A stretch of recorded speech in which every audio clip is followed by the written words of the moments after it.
The ground that had collapsed from the battle between Stephen and the Grand Masters caved in like a landslide towards the center. An unfathomable hole opened up. Both Stephen and Kylan fell inside. The crowd didn't have time to be shocked before two dazzling pillars of light shot out of the hole towards the sky. Stephen and Kylan leaped out and landed on their feet. They only needed to exchange one blow for the land to be altered. From their destructive potential, the two of them had at least reached the intermediate stage of the martial Grandmaster realm. A battle between them could destroy a city. It was comparable to the explosion of an atomic bomb. Not to mention, both of them were capable of wiping out an entire country's army on the battlefield. "We've only just begun, but it feels like I've met my match," Kylan said. "This is how a real battle between martial artists should be." He didn't wait for an answer. He charged at Stephen and unleashed another attack. He was so fast that whenever he swung his fist, a fire would be ignited in the air. Kylan wasn't holding back. He was going all out. His aura from the battlefield was on full display. This was the first time the upper-class families had felt his aura. It wasn't weaker than Stephen's by any means. "General Kylan lives up to his reputation," one of the family heads said. "Once upon a time, he fought more than 5,000 members of a cult who practiced the dark arts by himself." Another earth-shattering explosion came from the square. Flames surged all around like an erupting volcano. One unfortunate spectator's clothes caught on fire. An ancient tree from hundreds of years ago at the corner of the square was engulfed by raging flames. Stephen and Kylan emitted a golden glow. This was a unique trait that only martial grandmasters possessed. The crowd was mesmerized. "I never thought I'd have an opportunity to watch a battle between two martial grandmasters," Urim remarked. The other family heads were of the same mind. At their level, gold, silver, and treasures were worth nothing. They sought the thrill that could only be found in a decisive battle between geniuses. Stephen and Kylan exchanged another blow.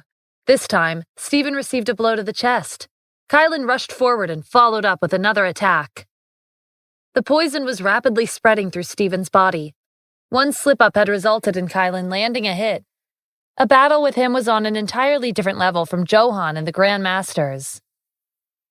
Just as Kylan was about to land another hit, Stephen raised his arm to defend himself. It wasn't enough. The impact sent him crashing to the ground. Kim, Victoria, and the four great generals watched in concern as he coughed up blood. Stephen's vision swam, and his breath caught in his throat. He couldn't suppress the poison while he was fighting Kylan. He had to use every bit of his strength to prevent a crushing blow that would result in his defeat. Stephen was confident that if he hadn't been poisoned and was at his full strength during their duel, he would be able to defeat Kylan. He raised his head and saw Kim and Victoria looking in his direction. His heart clenched at their worried expressions. A voice echoed in his mind. "Give up, Stephen. You've protected the country for so many years. You even left your family alone for more than half a year. How much do you think they've suffered because of your duty? It's time to take off your armor and return to a normal life." Another voice rang out. "You can't give up like this, Stephen.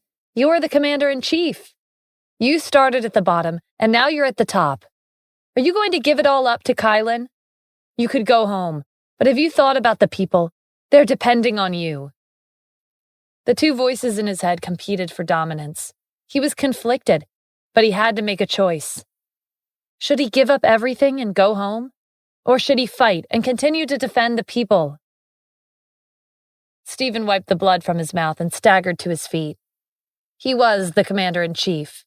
Even if he lost, he couldn't go easy on Kylan. That would be an insult to him. Their duel had to continue, and he had to be the winner. "See what I told you?" In the conference room, Silas looked smug as he watched the duel displayed on the screen. "It won't be easy for the commander to win against General Kylan. Both of them at least have reached the martial Grandmaster realm. Every blow alters the terrain. Under such circumstances, it's impossible for the commander to suppress the poison. If the commander-in-chief fell in battle, that would be the best possible outcome. General Kylan was powerful, but he was inferior when it came to military tactics and commanding the army. A higher-up pointed at the screen in surprise. Everyone looked over. The golden light emanating from Stephen's body grew brighter. Its intensity was as glaring as the sun. Silas was astonished. How is he this strong? He was poisoned. Is he even human? He could feel the pressuring aura even though they were an ocean away. The same was true for the other higher-ups of the Alliance. Several of them were shaking uncontrollably. Silas quickly composed himself. Let's wait for the right time. Their duel isn't over yet. The commander-in-chief was known as the divine weapon of the nation, and true to his title, at that very moment, he resembled a divine being that had descended from the heavens. Stephen was bathed in a blinding golden light. The winds changed course, and the clouds parted, making way for the sun. The crowd shielded their eyes with their hands. The smiles dropped from Kylan's 4 students' faces, replaced with a solemn expression. They were certain that their teacher would win just a second ago. Now they weren't so sure. Stephen's radiating aura was intense. It wouldn't be an exaggeration to say that he had the ability to destroy the world. During his first 3 exchanges with Kylan, he displayed the strength of an intermediate martial grandmaster. Now he was 10 times stronger than before. At the very least, he was at the peak of the martial grandmaster realm. Even Kylan was shaken. The spies from the Alliance were equally shocked. According to their plan, Stephen would be seriously injured after the duel. They would seize that moment and deal the finishing blow no matter what they had to sacrifice. But the situation had changed. Isn't this getting out of hand? Kylan landed a hit on him, but not only did he survive, his strength multiplied tenfold. We have to change our strategy. Kylan isn't enough to take him down. While they were devising a new plan, a group of soldiers in uniform appeared behind them. They were part of the Sky Division under the commander-in-chief. Lennox was in the lead. We know you're spies from the Alliance. We've been keeping an eye on you ever since you set foot in Annapolis. Did you think you could escape our notice just because you don't possess inner energy? He signaled to his troops. Take them away. The spies had been discovered, so they had no choice but to raise their hands and surrender. Kylan broke into a grin. So, this is your true strength? I landed a hit because you were holding back. You can't win against me if you don't go all out. Now, let's have a real fight. His aura rose, and his strength increased significantly. The overbearing pressure pressed down on the crowd. Kylan broke through the sound barrier and headed straight for Stephen. Their figures blurred, and only the explosive sounds of combat could be heard. The surrounding buildings turned to ash. Half of the magnificent mansion of the Addams family was destroyed. Their speeds had broken through the sound barrier. Even a Grandmaster wouldn't be able to see their movements that clearly. They could only feel the shockwaves from the battle. They're at the peak of the Grandmaster realm, Urim said. They're unstoppable. Keen, you should step back with Kim. Mr. Addams wouldn't want her to get hurt. Keen nodded and led Kim to a relatively safer distance away from the square. Kylan, you're strong, Stephen said with a smile. But our duel ends here. All of this will end soon. He could feel the poison stirring from his temporary suppression. Before it spread further, he would gather all his inner strength and end the battle with Kylan. His aura brightened as he gathered his inner strength into one point. Just as he reached 90%, the poison broke through his suppression and rushed out. He faltered. Kylan saw an opening and rushed forward. His fist collided with Stephen's chest, sending him crashing to the ground more than 300 feet away. Stephen struggled to push himself up. Someone had interfered. But who? The Sky Division had cleaned up the spies from the Alliance. There shouldn't be any more of their people hiding in the area. And there shouldn't be any hidden martial arts experts. They would have been discovered the moment they set foot in the country. While he was gathering his inner energy, someone stopped him. Whoever it was knew that he'd been poisoned by Devil Hall, and they were from the United States. If he had succeeded in gathering 100% of his inner energy, he would have defeated Kylan in one strike. There was someone in the country who wanted Kylan to win. They wanted him to be the commander-in-chief. Stephen's gaze fell on Kylan's 4 students, Kingsley, Arlett, Roxa, and Constant. It couldn't have been them. Kylan was ruthless, but he was loyal and prideful to a fault. He would never plot against him to gain the upper hand. Otherwise, he wouldn't have waited all these years to accept his request for a duel. Stephen couldn't figure out who it was. He hadn't come back to Annapolis for 6 years, and during his time in the army, he'd only fought against those from the Alliance. Aside from his personal conflicts with the Adams family, he hadn't made an enemy out of anyone who had the country's interests in mind. Stephen staggered to his feet. He couldn't let the culprit succeed. "Let's continue." Kylan hadn't noticed anything unusual. He only thought of it as Stephen's final struggle. The victor's already been decided, but if you want to keep going, then so be it. Kylan's figure flashed, and he once again closed in on Stephen. They exchanged blows. Stephen's body was overrun with poison, and his strength had dropped drastically. Kylan landed one hit and then another, but Stephen got back up each time. His fist was shaking slightly from the repeated attacks. How was Stephen still standing after sustaining so many heavy injuries? They exchanged more than a dozen more blows until finally, Stephen dropped to his knees and didn't get up. The poison had circulated throughout his body. "I admit defeat." The crowd was in disbelief. The commander-in-chief had lost to General Kylan. The 4 great generals were the ones who knew that Stephen could have won if it weren't for the poison. On the surface, Kylan was the winner, but it wasn't a real loss for Stephen. If it was anyone else, they would have been killed early on in this duel. But Stephen had survived. His physique was incredible. It was hard to imagine how invincible he would be at his full strength. At that moment, Kylan coughed up a mouthful of blood and dropped to one knee. His face was pale. He'd gotten what he'd wanted, but he'd suffered a serious internal injury. It would take more than half a month to recover. His 4 students called out to him in concern. Kylan waved them back. "I'm fine." He circulated his energy and adjusted his breathing before slowly standing up and facing Stephen. "I won." "Yes, you did. You're the victor of this duel." "I challenged you to take back what belongs to me. I hope you'll keep your promise. Starting today, I'm the commander-in-chief." Stephen didn't say anything. The duel hadn't been fair, but the Leviathan unit was present as witnesses. He'd accepted Kylan's challenge and he'd lost.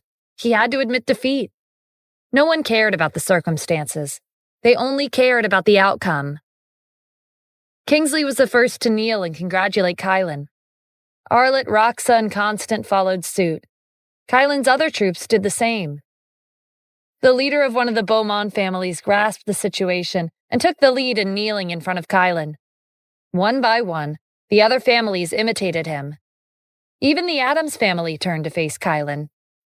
Urim was hesitant, but he could only follow the crowd. It didn't take long for all the upper-class families to kneel. The Leviathan unit came over. "Congratulations on winning the duel," the leader of the unit said. "Although the terms and conditions were laid out beforehand, the position of the commander-in-chief is of utmost importance. We'll have to report this to the supreme leader before we acknowledge you as the new commander." These words were a formality. The Leviathan unit already knew that it would only be a matter of time before Kylan became the new commander-in-chief. Given the current circumstances, the supreme leader would have to agree. "There's nothing we can do." Kim didn't give up. She kept calling Stephen's name. Victoria felt faint. Valeria burst into tears. She was young, but it was as if she could sense the emotions of the adults around her. Zachary was even more distraught. "No, Mr. Adams isn't dead. I'll revive him." He lifted Stephen's body and placed his hand on the back to transfer his energy. Roslyn and Jaden did the same. They tried their best to save him. "Don't waste your energy," Dennis said quietly. "What you're doing is futile. He's dead. You have to accept it." The Fenrir Division knelt in front of Stephen, followed by the 18 guards and the Armored Cavalry Battalion. Kylan watched them with a cold gaze. He didn't say a word. Like Dennis, he'd noticed Stephen's finger twitch ever so slightly. From the beginning to the end of their duel, he'd felt like something was off. But he didn't doubt it too much. He was the victor, and he had taken over the position of commander-in-chief. Kylan had never thought of himself as inferior to Stephen. It wasn't unexpected for him to have won, and it wasn't a surprise that Stephen had sustained serious injuries to the point where he was on the brink of death. They had engaged in a fight to the death. They were both prepared to die. This was the main reason the enemies feared Kylan. He was merciless. To him, life and death were trivial concepts.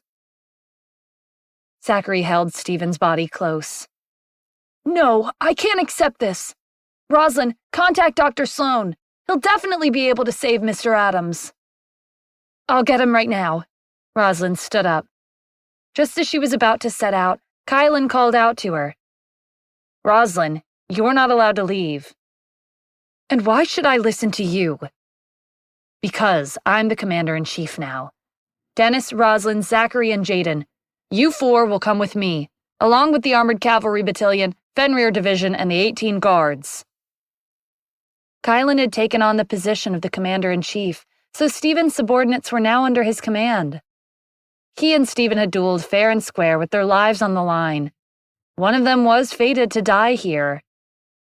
The loser would only ever be the loser. Death was the only outcome for them. There was no such thing as showing leniency or mercy to enemies in Kylan's book. He carried this philosophy with him on the battlefield. That was how he'd earned his fearsome reputation as a ruthless, fanatical warmonger. However, none of Stephen's subordinates listened to him. Kylan's eyes narrowed. "Did you hear what I said? Or are you planning to go against my orders? I'll say this one last time. The 4 great generals, Fenrir Division, 18 Guards, and the Armored Cavalry Battalion will be coming with me." "What right do you have to order us around?" Zachary shot back. "What are you going to do if we refuse? Kill us? Then come on. The others might be afraid of you, but I'm not." Zachary had always been confident in his martial arts. He knew he had the strength to fight head-on with Kylan. Kingsley interjected. "Zachary, what do you want? Are you trying to offend your superiors?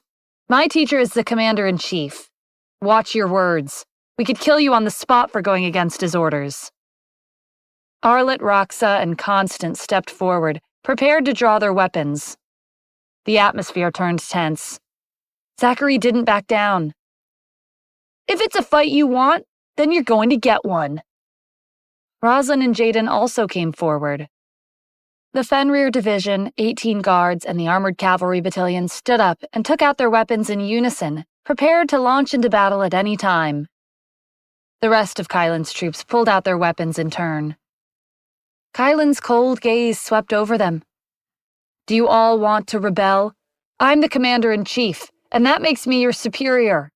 We should all be aware of treason within the military." Dennis, who'd been silently crouching beside Stephen, stood up and faced Kylan. "You're the new commander. We'll listen to your orders." He motioned to Zachary and the others. "Put down your weapons. The outcome of the duel has been decided, so we should do as he says for now." "Why should we follow his orders?" Zachary asked, displeased.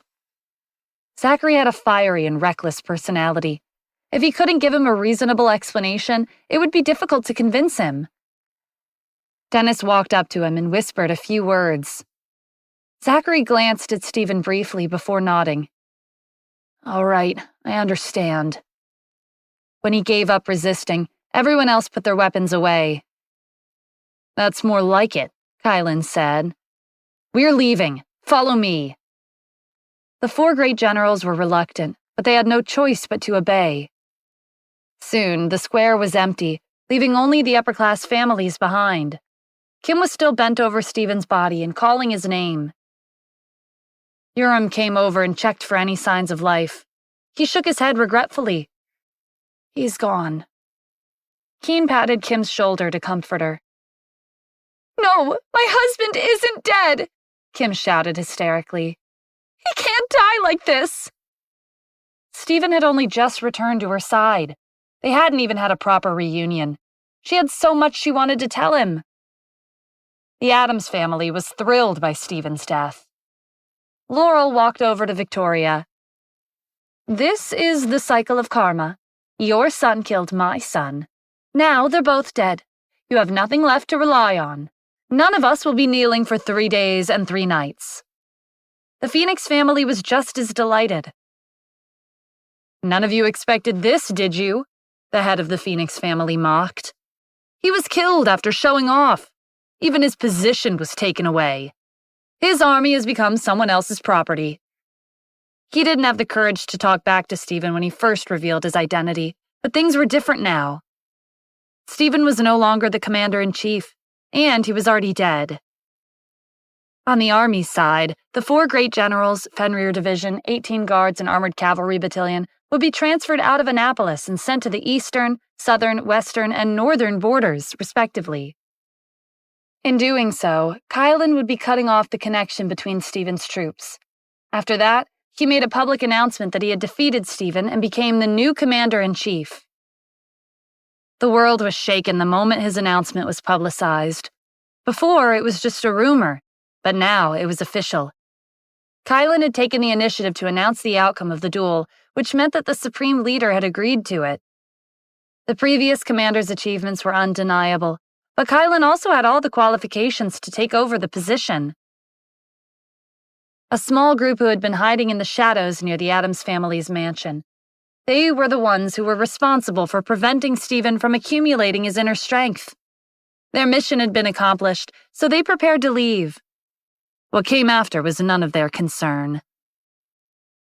"Stephen's dead. We can't let his wife, mother, and daughter leave in one piece," someone from the Addams family shouted. A member of the Phoenix family agreed. "We'll make them pay for what he did." First, Stephen had broken Mansel's arms. Second, he killed Johann. Third, he'd taken down all 100 Grandmasters from the Addams and Phoenix families. And fourth, he'd even defeated Castile. That was endless humiliation to both of their families. Stephen was dead. They couldn't pass up on the opportunity to take their revenge. They had been the top 2 families in the country for hundreds of years. The paths to success had been paved with numerous corpses. Adding a few more didn't make a difference. The Addams and Phoenix families surrounded Kim and Victoria. Urim stood in front of them protectively. "What are you all doing? Kim is my daughter. If you touch her, you'll make an enemy of the Cassidy family. I acknowledge that the Addams and Phoenix families are strong, but after today's battle, what do you have left? We can't match up to you, but we are ranked 3rd in the country.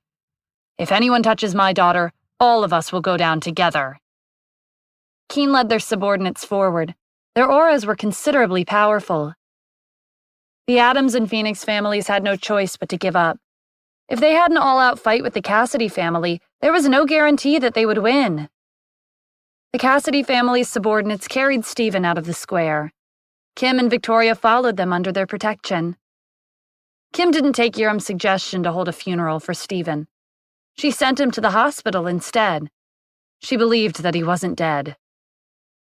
As the upper-class families watched them go, someone expressed their doubts. Is there any possibility of Stephen being alive? That's ridiculous. He took so many hits from Kylan. None of his opponents have ever survived. At the best hospital in Annapolis, Kim and the others were waiting anxiously outside the operating room. Stephen's close friend, Lionel Sloan, had rushed over after finding out what had happened. He promised that he would do his best to save him. The operation lasted for a long time. The doors to the operating room didn't even open after 3 hours had passed. "Kim, we should let him go," Urim said. "It's already been 3 hours. Dr. Sloan is trying his best, but there seems to be no progress." The duel between Stephen and Kylan was earth-shattering. It was inevitable for one of them to meet their end after a battle of that scale. Lionel was a world-renowned doctor, but the chances of him succeeding were slim. "No, as long as there's a 1 in 10,000th chance, I'll never give up," Kim said firmly. "It's true that it's been 3 hours, but Dr. Sloan is still inside. He hasn't given up yet either. Stephen's friend is holding on. As his wife, I can't let him down. Urim didn't say anything else. The only thing he could do now was stay and wait with her. 10 hours later, the doors to the operating room finally opened. Kim hurried up to Lionel. Dr. Sloan, how is he? I'm really sorry. I failed. But I do have good news. He's alive. What do you mean when you say the operation failed? Urim said. He has a strong will to live. If it were anyone else, they would have died. Mr. Adams survived based on willpower alone. This is a trait that he and his subordinates share. Everyone's mood lifted upon hearing Lionel's words. When will Stephen wake up? Kim asked hopefully. Urim, Keen, and Victoria held their breaths as they waited for Lionel's answer. He shook his head. Mr. Adams is alive, but he's sustained serious injuries. There's a chance that this condition will remain this way. Dr. Sloan, please be direct, Kim said. Whether he'll wake up or not will depend entirely on him. It could take a day or two, but it could also take months or even years. There's a chance that he'll never wake up. Their moods were dampened once again. Does that mean he's in a vegetative state? Urim asked. Yes, but not exactly. There's a chance that he'll wake up, but the possibility is low. Is there nothing you can do? Victoria said. Surely you must have a way to treat him. I'm very sorry. I've done what I could. We can only wait for him to wake up. Victoria's tears fell as she looked at the operating room. Kim held her hand. It's not over, Mom. There's still hope. Chances are slim, but I believe that Stephen will wake up. He has people waiting for him. His daughter is waiting for him. Victoria buried her face in Kim's shoulder and cried. Urim watched them with a heavy heart. Who would have thought that the famed commander-in-chief would end up this way? Kim, I know you might not want to hear this, but as your adoptive father, I have to tell you. It's fine, go ahead. Based on the current situation, it's unlikely that he'll wake up. It would be better if you gave up on him for yourself and for your daughter. As the head of the Cassidy family, Urim had experienced a great deal during his life. With Stephen's current condition, there was almost no possibility of him waking up. He didn't want Kim to be tied down for the rest of her life. Keen agreed with him. I understand where you're coming from, and I appreciate your concern, but I won't give up on Stephen, Kim said. I believe he'll wake up one day. Urim and Keen exchanged a glance and sighed. I understand, Urim said. I'll respect your decision. Don't forget that you're my daughter. If you need me, you can come and talk to me at any time. I'm here for you too, Keen added with a smile. Urim thought of Kim as his real daughter, while Keen treated her like his real sister. Stephen was her husband, so that made him part of their family.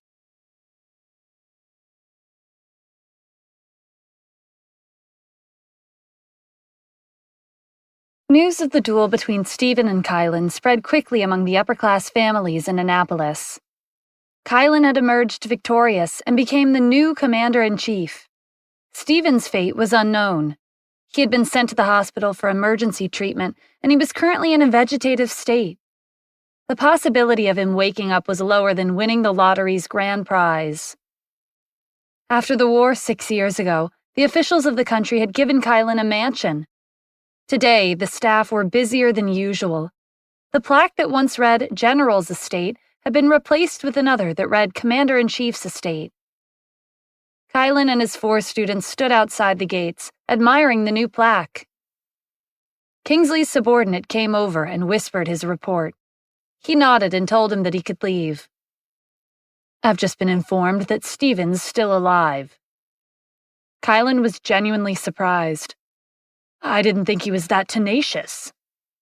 Should we get rid of him for good? No, an opponent I've defeated is no longer worth mentioning. There's no need to pay attention to him. Let fate decide whether he lives or dies. The news had already reached the Alliance. Mr. Silas, Stephen isn't dead. He's in a vegetative state. There's a chance that he'll wake up. I've heard the news. That's why I gathered everyone for a meeting. It's highly unlikely that he'll wake up, but as long as he's alive, the risk remains. The Alliance was in agreement regarding the threat that Stephen posed. He'd always been a thorn in their side. 6 years ago, he'd almost wiped them out. The higher-ups who had been lucky to survive hid in the island state to establish an exile government in hopes of exacting their revenge.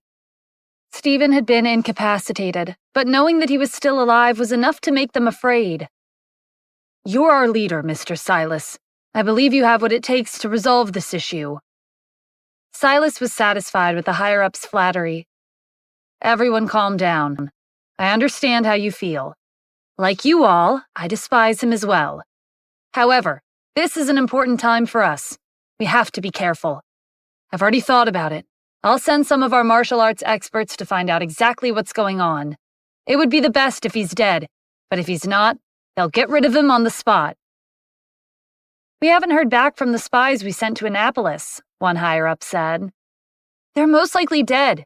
The United States is known as a forbidden territory to foreign mercenaries and assassins. This is a sensitive time. If we send our people over, wouldn't we be walking into a trap?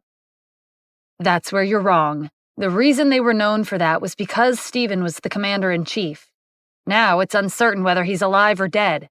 And Kylan has sent his troops to the border. The military authority has been weakened. They barely have time to deal with their own matters. They won't have time to keep an eye on us.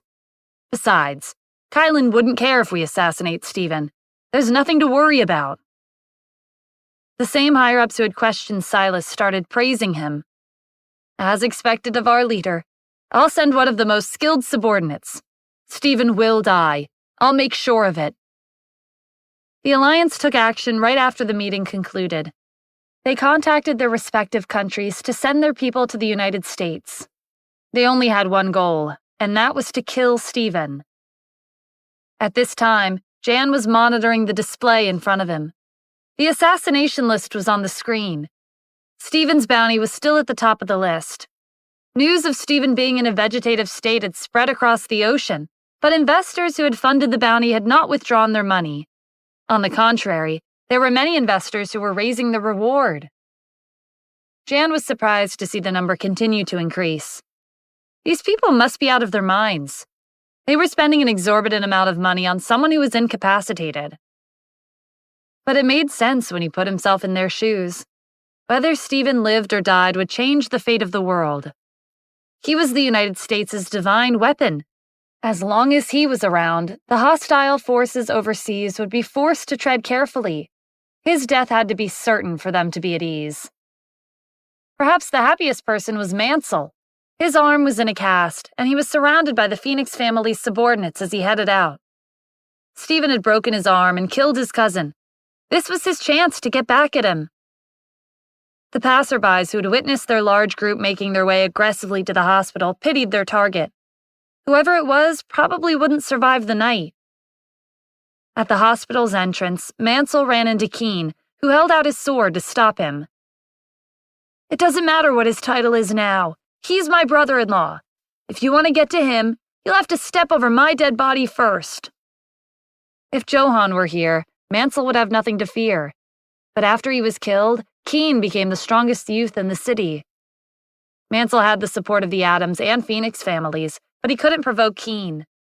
Left with no choice, he left with his subordinates. Mansell's revenge had failed, but he wouldn't be the last. Aside from the Cassidy family, most of the upper-class families tried their best to cut off their relationship with Stephen. For example, the royal and imperial families who had submitted to him. As for the Adams and Phoenix families, they had regained their former glory. Despite the chaos in the city, there were still a few members of the upper class who cared about Stephen, like Celeste. He's not the commander anymore, the head of the Lindsay family advised. Forget about him, and use your time to find a husband. I don't care, Celeste snapped. To me, he's still the hero of the country. He sighed in exasperation. Why are you so stubborn? Stay home and reflect on your actions. Celeste didn't give up. She snuck out of the house in the middle of the night to head to the hospital and visit Stephen. When she arrived, Kim wasn't the only one in the room. Amy had rushed over as soon as she received the news. Jasmine, who was busy with work in Washington, D.C., had dropped everything and hurried over.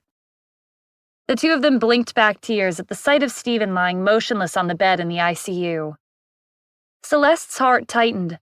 She still remembered the day when she went to Washington, D.C. to find Stephen with Tien. They'd been caught up in a deadly fight that Stephen had single-handedly won. She didn't know if he would ever be able to move around like that again. Miss Celeste, thank you for coming to visit Stephen. Kim appreciated her efforts. Many wealthy families in Annapolis were avoiding him, and Celeste's family most likely disapproved of her coming here. But she'd come to visit in secret anyway. I admire your persistence, Kim, Celeste said thoughtfully. I suppose this is one of the reasons why I'll never match up to you. But putting that aside, the situation is getting dangerous. Mr. Adams has enemies across the country and overseas. I heard a large number of assassins rushing over. There'll be nowhere left to run once they get here. As a member of the Lindsay family, she had access to information that Kim didn't. Kim had been doing a lot of thinking while she was in the hospital with Stephen. More than half a year ago, the commander-in-chief had fought against tens of thousands of forces from overseas, including assassins and troops from the Alliance. Now that she knew Stephen was the commander, she understood why he'd been attacked. It was because of the picture she'd posted on her overseas social media account. It had exposed him and his family. Because of that one post, tens of thousands of people had come to the United States to kill him. It was clear how much his death would benefit them. Stephen was currently in a vegetative state. The same thing might happen again. Don't worry, Celeste said, noticing the concern on Kim's face. I'm not that good at fighting, but I do have a reputable status in the city. I have some friends who might be able to help. I'll think of something. Also, your adoptive father is the head of the Cassidy family. They won't sit back and watch as your husband is targeted. Kim didn't have many expectations. The forces that were heading their way were much stronger than what the Cassidy family could handle. Even the Adams family wouldn't be able to fend them off. Celeste knew what she was thinking. There's another way. What is it? The only person who can protect Mr. Adams without fail is Kylan. Although, with his personality, he might not agree to it. Kim already knew that Kylan had protected her and Victoria from the Adams family back then, because of Stephen. His methods were questionable, but he did have principles. Unfortunately, there was no way for her to contact him.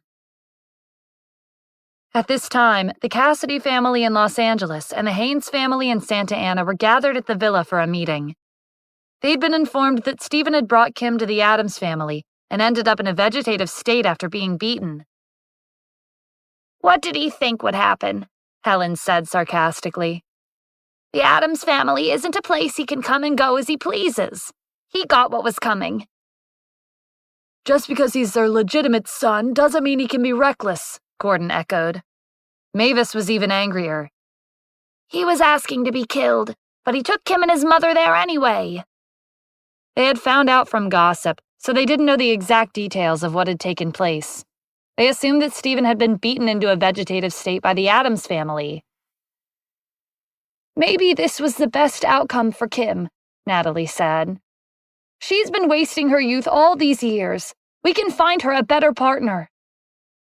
Stephen's reputation might have been ruined, but Kim's remained strong. Not to mention, she was the adoptive daughter of the Cassidy family in Annapolis. She had a lot going for her. At the Pierce family's residence in New York City, Harlan had just found out about what had happened to Stephen. Is that true? I heard about it from a friend in Annapolis, the head of the Pierce family said. He's credible. Also, the Adams family is preparing to send someone for the 51 royal families in New York City. The situation has changed. We should prepare ourselves. Harlan wasn't listening. His mind was filled with thoughts of taking revenge on Stephen for the humiliation he'd suffered back then. As for the Adams family's intention of coming to the city, he didn't care. The 51 royal families were only so strong. It didn't matter who they submitted to. At the hospital, hostile forces from overseas were hiding in the vicinity. Among them was a small group from the United States. Kim was in Stephen's room, waiting for the nurse to finish the fluid transfusion. "Miss Kim, could you please come with me to pay the hospital and treatment fees for the week?" the nurse asked as she pulled out the needle. Kim nodded and followed her out of the room. Stephen was the only one left in the ward. Just then, the door creaked open. 2 men in suits walked in and scanned the room. No one was around. They quietly closed the door behind them and went over to the bed to assess Stephen's condition. It seems like the rumors were true. Stephen's in a vegetative state. It's not that surprising. How many people out there can make it out alive after being poisoned by Devil Hall? If it were anyone else, they would have kicked the bucket already. You're right. Now that he's in this condition, what's the difference between being alive and dead? That's true, but Mr. Chevalier won't be able to relax until he's dead. He told us to cut off his head and hang it at the gates. Then everyone will know that he's dead. No time to waste. Let's get to work before someone comes. The man pressed the dagger against Stephen's neck. Just as he was about to apply pressure, the blade split into two. Stephen's eyes opened. Faster than the man could react, the dagger was swiped from his grip and turned on him. He collapsed to the floor with the blade protruding from the area above his heart. The other man swung his own dagger. Stephen struck out his palm, killing him instantly. Many assassins were gathered outside the ward. They were disguised as doctors, nurses, patients, and even janitors. They were waiting for an opportunity to rush in. They'd seen the 2 men in suits enter the room just now. When they heard strange sounds coming from inside, they removed their disguises and swarmed into the room in waves. "I guess that's all of you." As the last of them stepped past the doorway, the door clicked shut behind them, and blood splattered the walls and floors. The corridor outside retained its pristine state. Inside the ward, however, over 100 assassins had been killed. Their corpses were piled to the ceiling. None of them understood why Stephen was able to stand and fight back after being in a vegetative state. In truth, Stephen had held back against his duel with Kylan towards the end. Even though the poison had been rampaging in his body, he still would have been able to defeat him. But if he won, it would have been difficult for him to figure out the identity of the culprit who wanted to sabotage him. After their duel, Stephen had altered the state of his body. To others, it would have looked like he'd died. After being brought to the hospital, he pretended to be in a vegetative state. Dennis had mostly figured out Stephen's plan. That was why he'd convinced Zachary to stand down. Otherwise, with his personality, he would have never listened to Kylan. Stephen had faked his condition to Lionel in the operating room. The fewer people who knew about him, the better. He ignored the mountain of corpses piled up in the ward and took a seat on the bed to think. Who exactly was Mr. Chevalier? He was most likely the person who had sent his people to disrupt him during the duel to make sure he lost.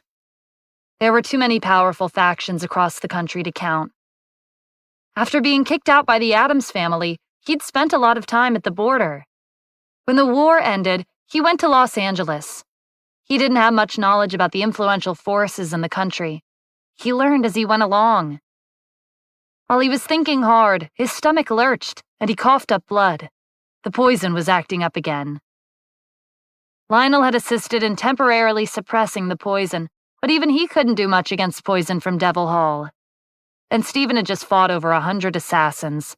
The exertion rattled the poison out of its suppression. It was spreading to his internal organs. The room spun, and Stephen's chest heaved as he tried to take in a lungful of air. But before he could process anything else, his vision went black.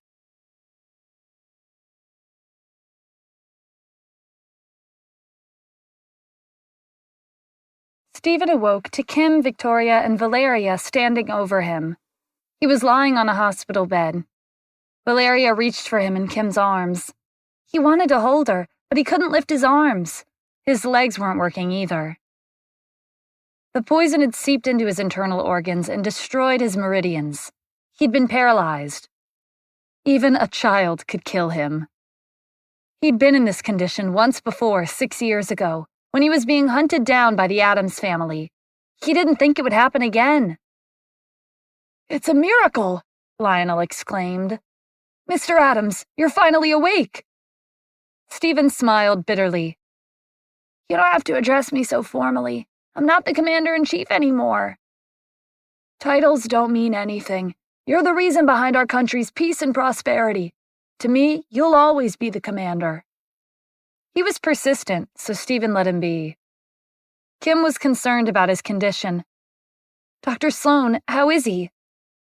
When Lionel hesitated, she had a bad feeling. "Please tell me."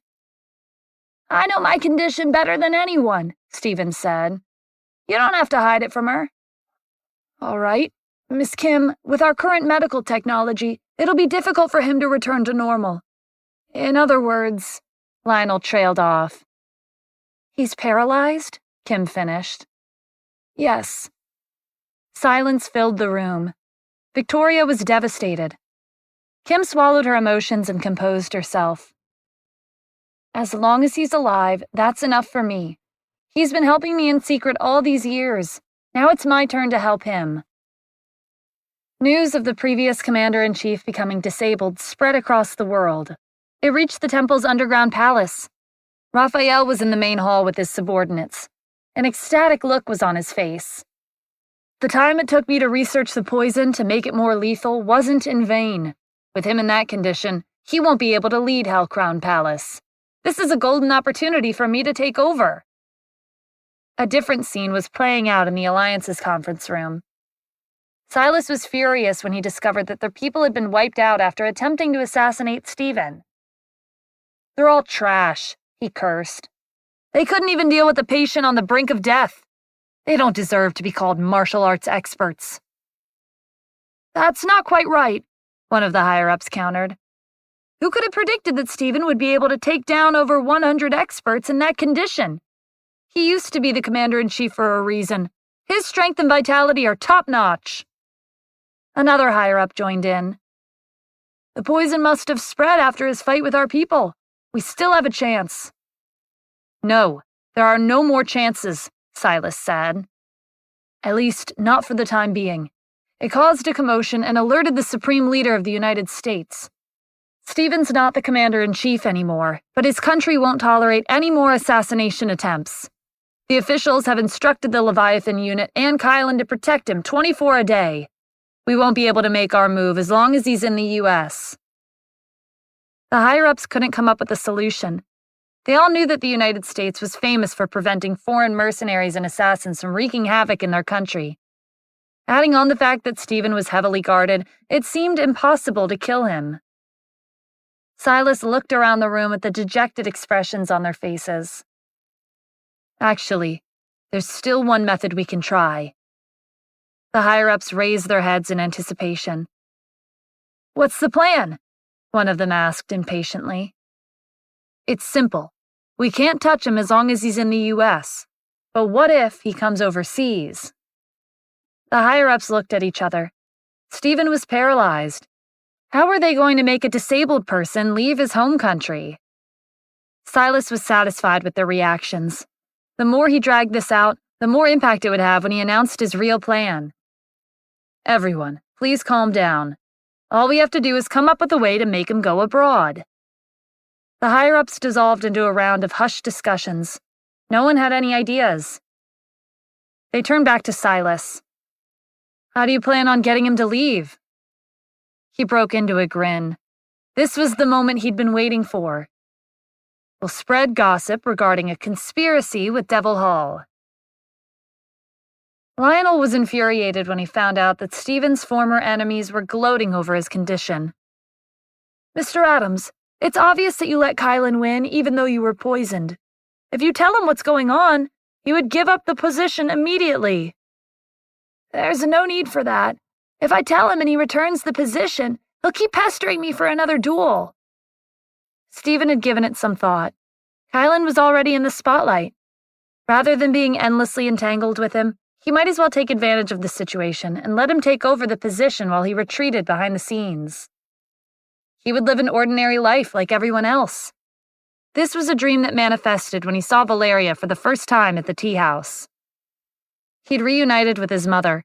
He was married to the love of his life, and they had a daughter. If he retired from his position as the commander-in-chief, he could settle down with them. That was what Stephen told Lionel. He could only sigh after hearing the reasoning behind Stephen's decision. How could he argue with that?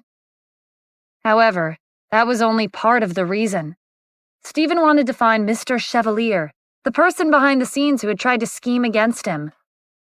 Stephen's meridians had been severed and he was paralyzed, but there was still a small, weak flame that flickered in his core.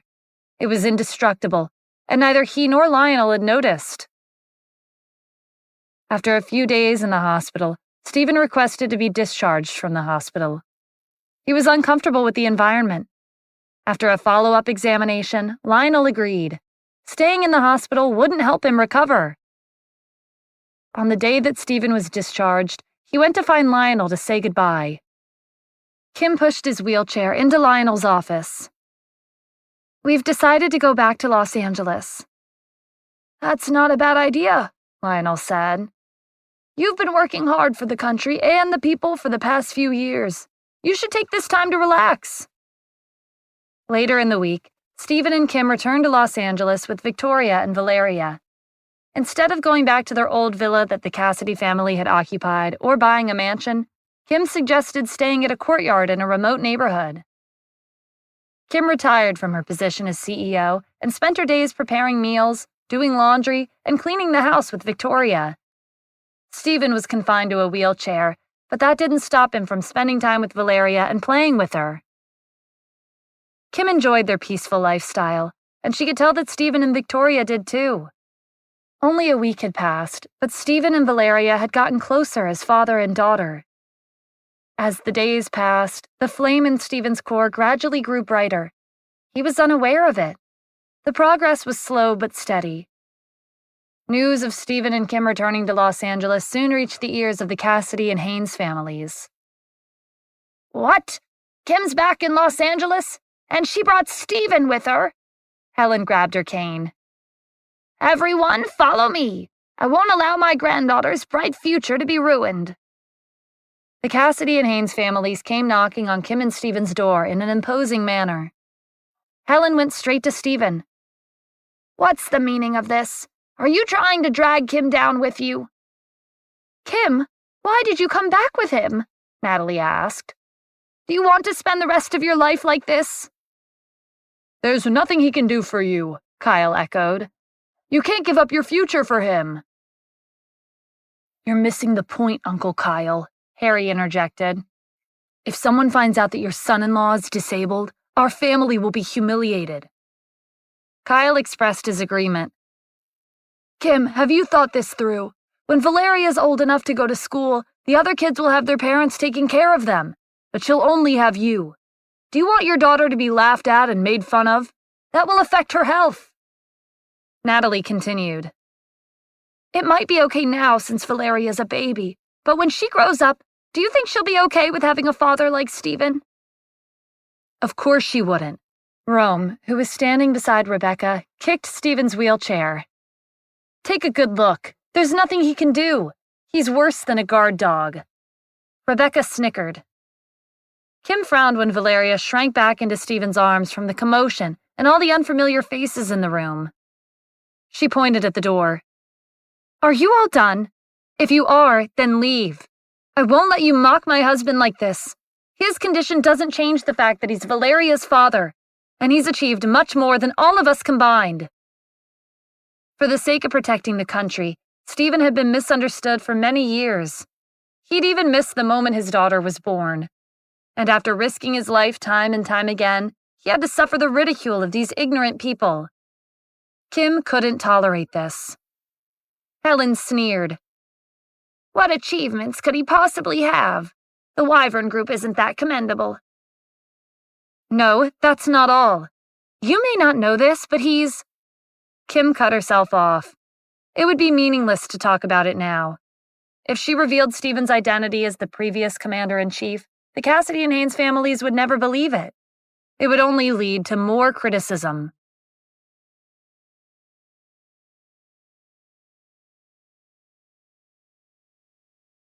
Everyone was listening to Kim. "What is he?" Rebecca pressed when Kim didn't finish her sentence. "What kind of earth-shattering identity does he have? Why don't you tell us? We're listening." The person she envied the most in the Cassidy family was Kim. She couldn't pass up this chance to get one over on her now that Stephen was in this condition. "Never mind," Kim said. "But I'm telling you all right now that I'm never going to give up on him. He's Valeria's father, and we'll always be a family." "Kim, you can't make a decision like this without thinking it over," Natalie advised in a hurry. "Your choice will affect you and your daughter's futures." "When Valeria grows up, she'll wonder why her family is different from the rest of the children," Kyle said. "Their fathers will give them hugs and carry them. Her father won't be able to do the same." Kyle turned to Stephen and held his arms out to Valeria. "Come here, Valeria. Grandpa will carry you." Valeria shook her head and clutched Stephen's sleeve. Kyle stepped back, feeling awkward. Natalie came forward and tried her luck, but she was met with the same reaction. The Cassidy and Haynes families looked at each other helplessly. Helen spotted Victoria and directed her anger at her. "Why are you just standing there? Young people these days don't know the ways of the world. Us elders have to teach them." "Do you want your son to tie Kim down for the rest of her life?" Natalie added. "If you want what's best for her and Valeria, then take your son and leave Los Angeles." The rest of the family agreed. "She's right. You two should leave immediately."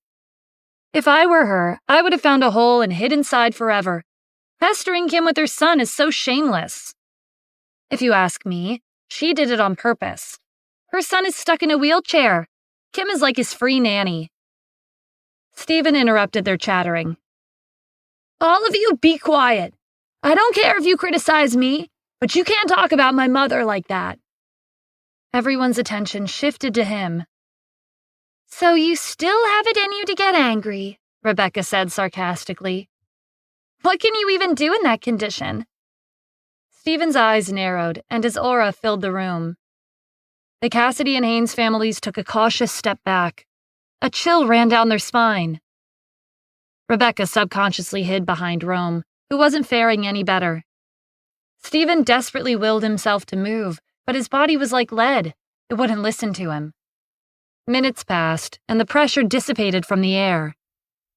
When nothing happened, Rebecca peered out from behind Rome and laughed. "You're all bark and no bite." Rome had regained his confidence. "You can barely take care of yourself. There's nothing you can do to us. You're Kim's burden." "Watch it," Kim warned. "Rome didn't say anything wrong," Helen said. "You know it too. Stephen can't protect himself in that condition, let alone you and your daughter." "We can protect you," Natalie said. "We're your family." Helen sighed when Kim didn't give in. "I understand you're conflicted right now. I'll give you 10 days to think about it. Think carefully about whether you want to stay with him and live like this for the rest of your life or leave and live a better life with your daughter." With that, the Cassidy and Haynes families left with Helen in the lead. Kim blinked back tears as she took a seat on the couch. She was frustrated that there was nothing she could do for Stephen. Valeria crawled into her arms as Victoria sat next to her and patted her back. Stephen didn't know how to comfort Kim. He couldn't even wipe her tears. As the four of them sat there in silence, he noticed a strange sensation coming from his core. It was a ball of energy that wasn't there before. The feeling was similar to when he met the mysterious priest. 6 years ago, Johann had quickly climbed up the ranks and made a name for himself. Laurel wanted to clear the obstacles in his way. Stephen had always been a thorn in her side, so he was her first target. She conspired with a fortune teller who predicted that Stephen would become the reason for the Addams family's ruin. As the #1 family in the country, they could not risk their heritage for an illegitimate son who had no status. The Addams family chased Stephen out and sent assassins to hunt him down. Vincent went easy on him and let him go. When Stephen was on the brink of death, he was saved by a mysterious elderly man who called himself a priest. He became his teacher and taught him a special cultivation technique. Up until that point, Stephen's martial arts were considered average. After practicing the technique, his progress increased immensely. In a few short days, he'd already almost reached the Grand Master realm. When he cultivated the technique to the 7th level, he found himself unable to break through to the next. He went to the priest to ask for advice. "The technique I taught you is meant to be cultivated by the one who is destined. Reaching the 7th level is a remarkable achievement. But if you want to advance and break through to the 8th level, you'll have to fight." "What does that mean?" "In ancient times, if a martial artist wanted to break through to a higher realm at a faster pace, he would have to constantly challenge stronger opponents. Only then would he be able to progress. Cultivating a technique is the same concept. To put it simply, you can only become stronger through battle." That was when a war broke out at the border. The alliance of 40 countries had attacked the United States. The priest asked Stephen to join the army.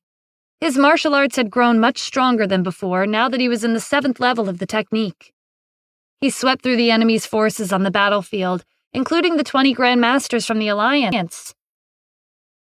During one decisive battle, he broke through to the 8th level. For the rest of the war, he couldn't advance to the 9th level, not even after Devil Hall attacked. After that, he was awarded the title of Commander-in-Chief for his contributions, and his fame shook the world. At the conclusion of the war, Stephen went to find the priest again. He was surprised to find that the priest had given him a new identity, the Grand Palace Master of Hellcrown Palace. He would possess half the world's wealth and influence. But there was a condition. He had to marry into the Cassidy family and keep his identity a secret until the deadline for the exam came to an end. That was how he'd earned his reputation as a freeloader and a good-for-nothing husband during his first 3 years of marriage with Kim. Years passed, and Stephen gradually forgot about breaking through to the 9th level. The 8th level was already strong enough. Memories of the past surfaced as Stephen laid in bed that night. 6 years ago, breaking through to the 9th level seemed like an impossible task for deciphering a matrix of symbols. In the present, the symbols had become much more simpler. As he took in the changes and made sense of them, the ball of flame in his core glowed brighter. It dawned on him that this was the secret to mastering the technique. He'd solved the mystery of breaking through to the 9th level. Stephen recalled a story of a martial artist from 1,000 years ago. He had lost all his inner energy, and he'd thought that that would be the end of his life as a martial artist. But it turned out to be a blessing in disguise. He overcame his setback and became a legend. Stephen's recent experiences were similar to the martial artist in the story. To break through to the 9th level, he had to reset his cultivation progress. He needed to be in a blank state to advance. His current condition met the requirements to cultivate the technique to the 9th level. Progress was much slower than the previous 8 levels, but that was enough for him. It wouldn't be long until he was fully recovered, and he would be much stronger than before. The next day, Kim woke up early to prepare breakfast.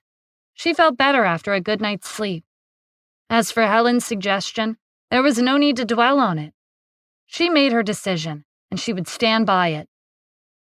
She preferred this lifestyle compared to the past. It was peaceful and leisurely. The competition and endless schemes in the business industry couldn't reach them here. Unfortunately, even if the trees wanted to stand still, the wind never stopped blowing. After breakfast, multiple groups came to look for trouble. They were all people who hated Stephen to the bone for what he had did to them. Some were from Los Angeles, while others were from Santa Ana and Washington, D.C. They had heard that he was paralyzed after an injury, so they deliberately came over to ridicule him. That was the extent of their revenge, because Kim was the adopted daughter of the Cassidy family in Annapolis. They couldn't cross the line. They would have a talk, humiliate Stephen for a while, and then leave. "I'm sorry, Kim. They came to bother us because of me," Stephen said apologetically after they left. "It's not your fault, don't worry. They're afraid of Keen and his father. They won't do anything except say a few words." Kim was grateful that Urim had taken her in. She hadn't expected her connection to have come in handy today. As soon as she had finished, the door to the courtyard was kicked open, and a large group rushed in.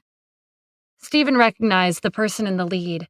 It was Harlan Pierce, ranked second in the royal entourage of New York City.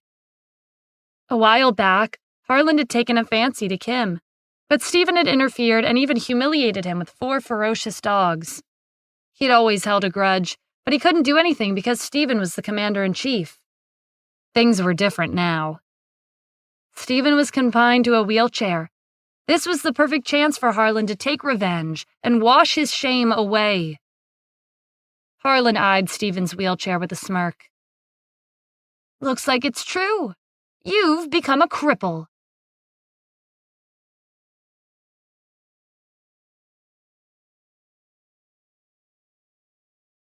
Harlan looked down at Stephen with a smug look on his face. "Weren't you supposed to be the commander? How did you end up like this?" "What do you want, Harlan?" Kim asked angrily. "Isn't it obvious? Your husband ruined my reputation. He's not the only one I'm here to kill. You, your daughter, and his mother won't be getting away today." Just as Harlan's subordinates were about to make their move, Camilla rushed into the room and stood in front of Kim protectively. "I won't let any of them touch you, Miss Kim." "You're not enough to stop me," Harlan said. His subordinates were the best in New York City. One person wouldn't be able to take them down. "Don't think that you can do whatever you want just because you have more people. Miss Kim's adoptive father is the head of the family, ranked 3rd in the country. Her brother won't leave you alone." Harlan hesitated. It was true that he couldn't afford to offend the Cassidy family in Annapolis, but he'd never forgotten the humiliation he received from Stephen. His reputation was in ruins. What more did he have to lose? He was out of his mind, but he didn't care. He wouldn't give up until he achieved his goal. Seeing as her intimidation had no effect, Camilla braced herself for a violent struggle. She wouldn't be able to stop all of them. Harlan gave his signal, and his subordinates took action. They restrained Camilla after a few rounds. With her out of the way, he sauntered over to Stephen. "You didn't think a day like this would come, did you? I'll make sure your death is as agonizing as possible. No one in your family will be spared." Stephen didn't respond. After last night's training, his body had recovered somewhat. If he used all of his available strength, dealing with someone like Harlan wouldn't be an issue. But if he revealed his condition, he would alert his enemy. It would be much more difficult to investigate the man named Mr. Chevalier. But there was no other way. This was a critical moment where life and death were on the line. This was his only option. At that moment, a well-built man stepped into the house. "Who dares to lay a hand on my boss?" Stephen recognized him with one glance. It was Eventide. Back then, the Hawthorne Society had announced that they'd killed him and burned his corpse. After the conflict was settled, Stephen asked the 4 great generals to bring his ashes back. They discovered that Hawthorne Society hadn't had time to burn his body. Eventide wasn't dead either. He was still breathing. Stephen asked the 4 great generals to take him to the army and treat him with ancient medicine. He recovered after a full year of treatment and began cultivating his martial arts in secret. Right after Eventide heard that Stephen had been paralyzed after a duel with Kylan, he searched everywhere for him. Today, he finally tracked his location to this remote courtyard. Harlan didn't recognize him. "And who are you supposed to be? You don't look like you're from here. Let me give you some advice. This is none of your business. Leave if you know what's good for you." Eventide fixed him with a glare. "People used to call me the Knight of Eventide. Mr. Adams is my boss. No one is allowed to harm him." "I know you. You're the fallen warrior from a small country overseas. This is my territory. There's no place for you." Harlan motioned for his subordinates to subdue him. Eventide leaped into the fray and took them down in a few moves. His country was small, but that didn't mean he was weak. He grabbed Harlan's collar and tossed him outside.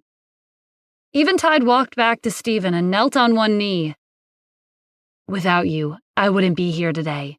I'm willing to serve you again."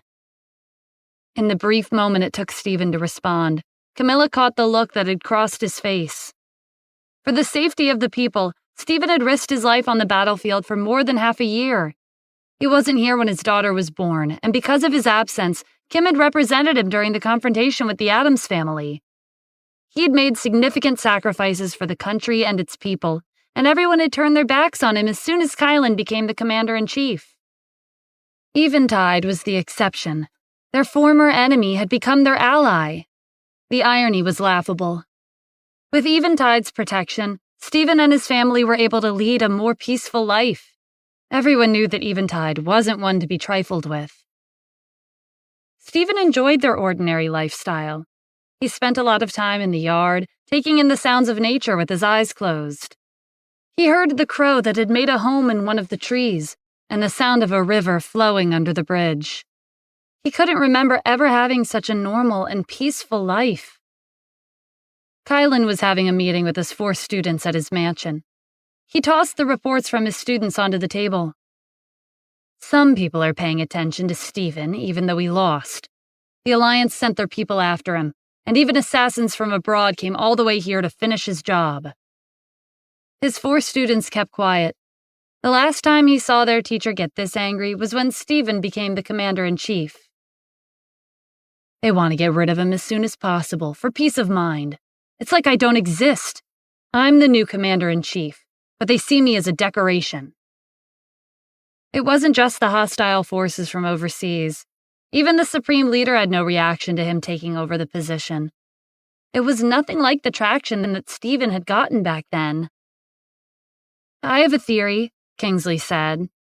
"Their attention is on Stephen even though he's disabled because they can't relax until he's dead. The risk will only disappear once his death has been confirmed." "You're right.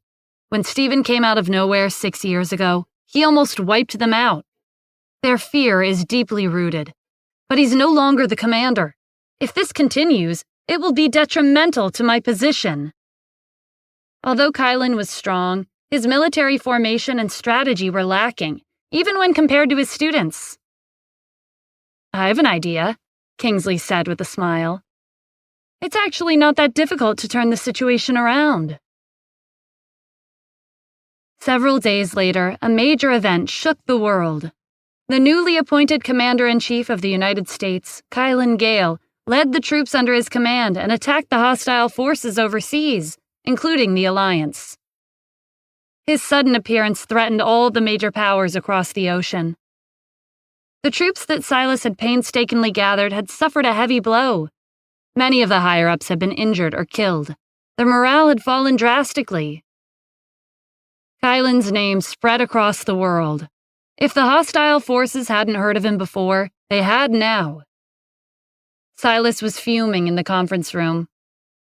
"I spent so much effort to bring Stephen down, and now a madman suddenly shows up." One of the higher-ups who'd been lucky to survive was still shaken. "He didn't care about the consequences. He just came and charged into battle. With his martial arts, no one can defeat him. Our survival is at risk." Silas slammed his fist on the table. "I don't have a good plan to deal with Kylan at the moment. Let's stay out of his way and get rid of Stephen first. We'll build our army and take care of Kylan later." As for the United States, Kylan's consecutive sneak attacks brought on a strong reaction among the citizens. His sweeping victories made him an idol. His popularity soared. The people were filled with nothing but praise. That was satisfying. The new commander-in-chief took the initiative to attack our enemy and won every battle. Recently, the countries across the ocean have been treating us like pushovers. They've been challenging us over and over. Now it's their turn to be on the receiving end. As a citizen of the United States, Commander Gale makes me proud. The previous commander-in-chief was forgotten. Kylan went out and blended in with the public to monitor his reputation. Discussion about his victories swept the streets. A conversation at one particular tea house attracted his attention. "Commander Gale is leading our country to a new era. We've been passive for the past few years. We didn't make a move until the enemy came knocking on our doors. To think I admired the former commander. I regret wasting my time." "Me too. Considering our current standing in the world, it's only a matter of time before we surpass Warhawk and become the strongest country in the world. It's all thanks to Commander Gale." "If it were up to me, I would have given Commander Gale the position a long time ago. Our country's standing would have been way higher if he took over the position from the beginning. The previous commander's tactics were excessively conservative. He delayed our country's development. What was he thinking? He was invincible. After we won 6 years ago, he should have pressed on and spread our country's influence. Why did he end it there?" Kylan had nodded along at the beginning of the discussion, but the latter half got him thinking. He gave his 4 students instructions. They nodded and left to take care of it. At the corner of the tea house, a man stood up and went to the restroom. He took out his phone and dialed a number. "Mr. Silas, Kylan is listening in to a passing conversation. I believe that with his suspicious personality, he'll investigate the previous commander." "All right, keep an eye on Kylan. Report to me if anything unusual happens. This time, Stephen is finished." This was the age of the internet, so it didn't take long for Stephen to find out about Kylan's surprise attacks. They were on the headline of every trending article. It was obvious that the officials of the country had made up their minds to support Kylan as the new commander-in-chief. Criticism towards the previous commander was also trending. Kim flopped on the couch in exasperation. "I can't believe this. You risked your life on the battlefield for them, but none of them are showing any appreciation after you lost your position. They're even criticizing your decisions." "It's all in the past," Stephen said with a smile. "I'm content with our life right now. Although I do feel bad that you have to read things like that about me." Kim covered his mouth with her hand and cut him off. "Don't talk like that. You've been protecting me all these years. Now I'll be the one to protect you." Stephen was touched by her words. He was still in the process of cultivating the technique to the 9th level. The process was slow, but it wouldn't be long until he mastered it. They just had to hold on a bit longer. After making a full recovery, he'll once again assume the responsibility of protecting his family. Eventide hurried into the room with a grave look on his face. "What happened?" Stephen asked. Something serious must have happened for him to be so nervous. "Kylan's 4 students are here." Footsteps sounded outside. 4 people came barging into the house. It was Kingsley, Arlett, Roxa, and Constant. "Is something the matter?" Stephen asked calmly. Kylan's reputation was on the rise. His 4 students coming at a time like this couldn't be anything good. They glanced at Kim, Victoria, Camilla, and Eventide without answering his question. It was obvious they wanted to speak to him alone. "They're my people. If you have something to tell me, go ahead." "Then we'll be up front," Kingsley said. "We came because we have 2 things to tell you." "I'm listening." "First, my teacher has received the support of the people, but he's missing one thing, the commander's token. You haven't given it to him yet." Without the commander's token, Kylan didn't have the authority to mobilize Stephen's troops. It had been personally issued by the Supreme Leader as confirmation of Stephen's identity as the commander-in-chief. Kylan could only truly be considered the commander of an army if he had the token in his possession. "I see. So that's what happened.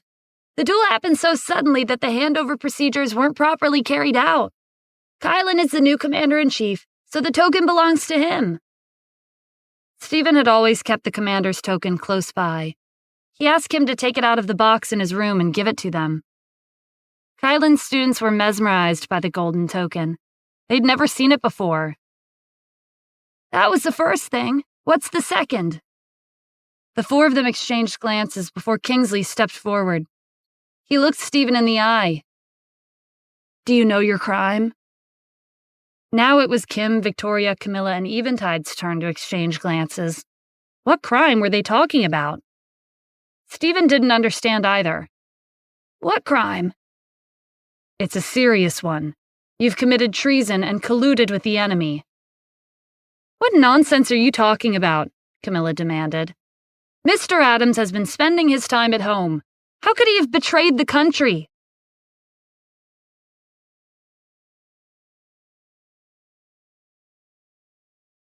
As a retired soldier, Camilla knew very well how strong Stephen was when he fought against the Alliance 6 years ago. He'd single-handedly established the 4 great generals and saved the country from danger. She would never believe that he'd colluded with the enemy. Kim and Victoria didn't believe it either. Stephen was loyal and trustworthy. He would never do anything to betray the country. Eventide thought the claims were outrageous. If Stephen really had conspired with the enemy, he wouldn't be here right now. That's ridiculous, Kim said. Stephen shook his head, signaling for her not to offend Kylan's students. Kingsley, falsely accusing the previous commander-in-chief is also a serious crime. It's not a trivial matter. It's not a false accusation. I have evidence. 6 years ago, after the war with the Alliance, Devil Hall attacked. You destroyed their army, right? Yes, that was me. Is there a problem? You claim to have destroyed Devil Hall, but why did they make a reappearance over the past year? Their army was even stronger than 6 years ago. What do you have to say about this? Stephen didn't have an answer. He'd been wondering the same thing. I don't know. Kingsley gave him a disdainful look. Do you really not know, or do you not want to say? Why don't I tell you the answer? Okay, enlighten me. 6 years ago, after you defeated the Alliance, you were worried that the war would end. If the country was at peace, then your position would be in jeopardy. You secretly colluded with Devil Hall and let them attack the border. That would secure your position and earn you another achievement. You relied on that final battle with Devil Hall to receive the title of Commander-in-Chief. It was a win-win situation. After you pretended to defeat Devil Hall and became the commander, they regained their strength in hiding. 6 years later, you were worried that your position would be forgotten as there hadn't been a war since then.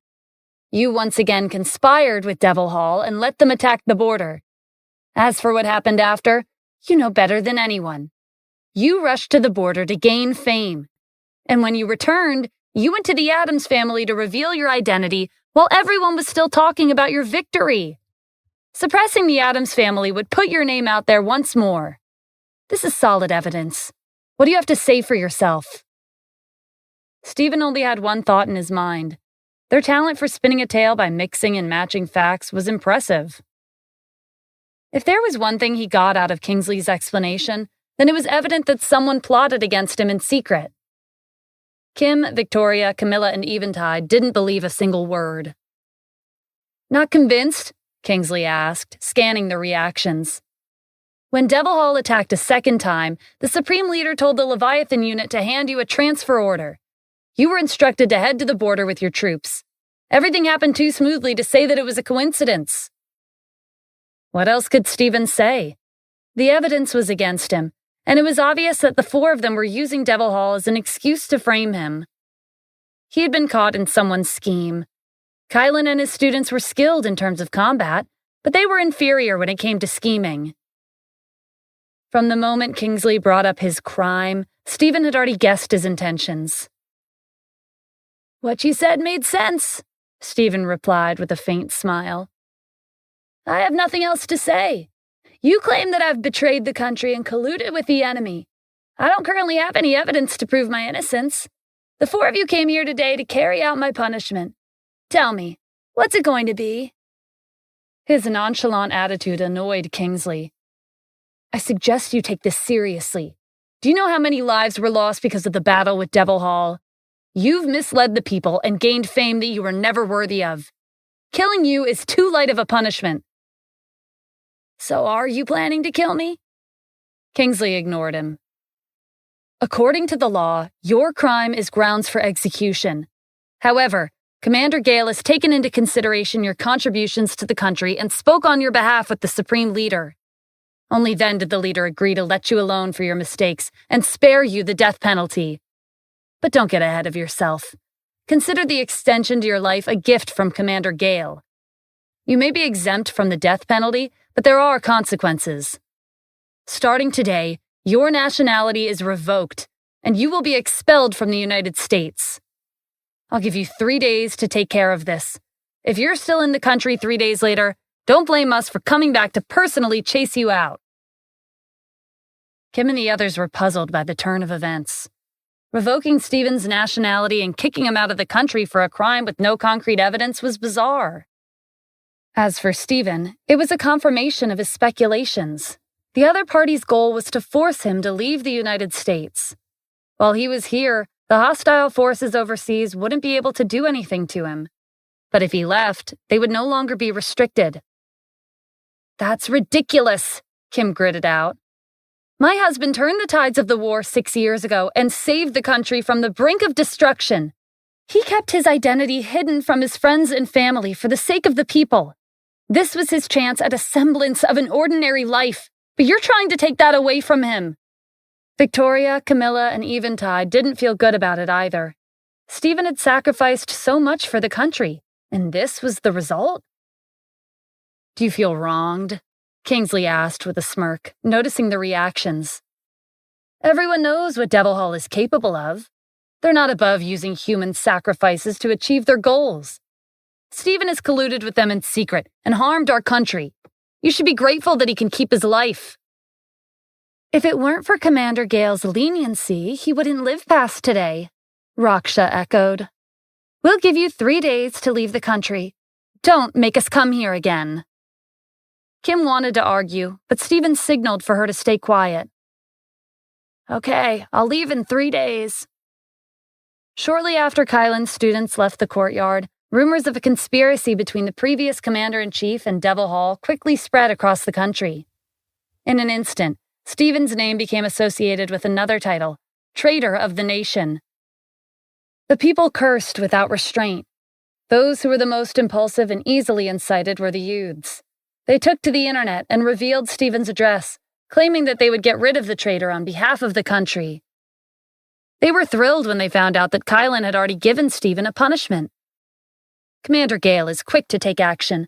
This is an appropriate ending for a traitor. He colluded with the enemy from overseas.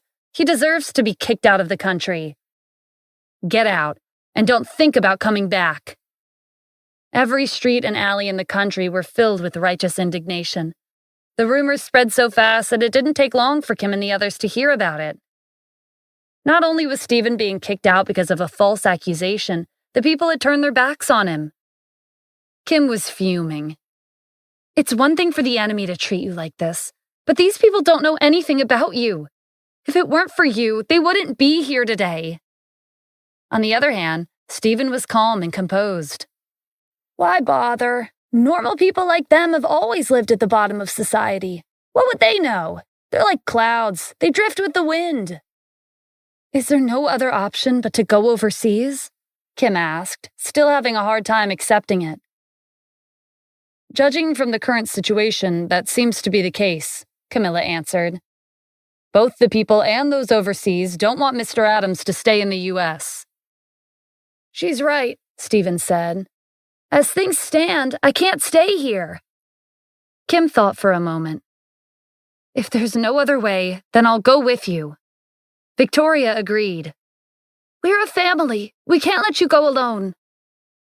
"No, you two should stay here with Valeria. They tried everything to get me to leave. It's too dangerous for you to come with me. The Cassidy family can protect you." "Do you have a plan?" Kim asked worriedly. "There's a safe place near the border. After I settle down, I'll bring you, Mom, and Valeria over.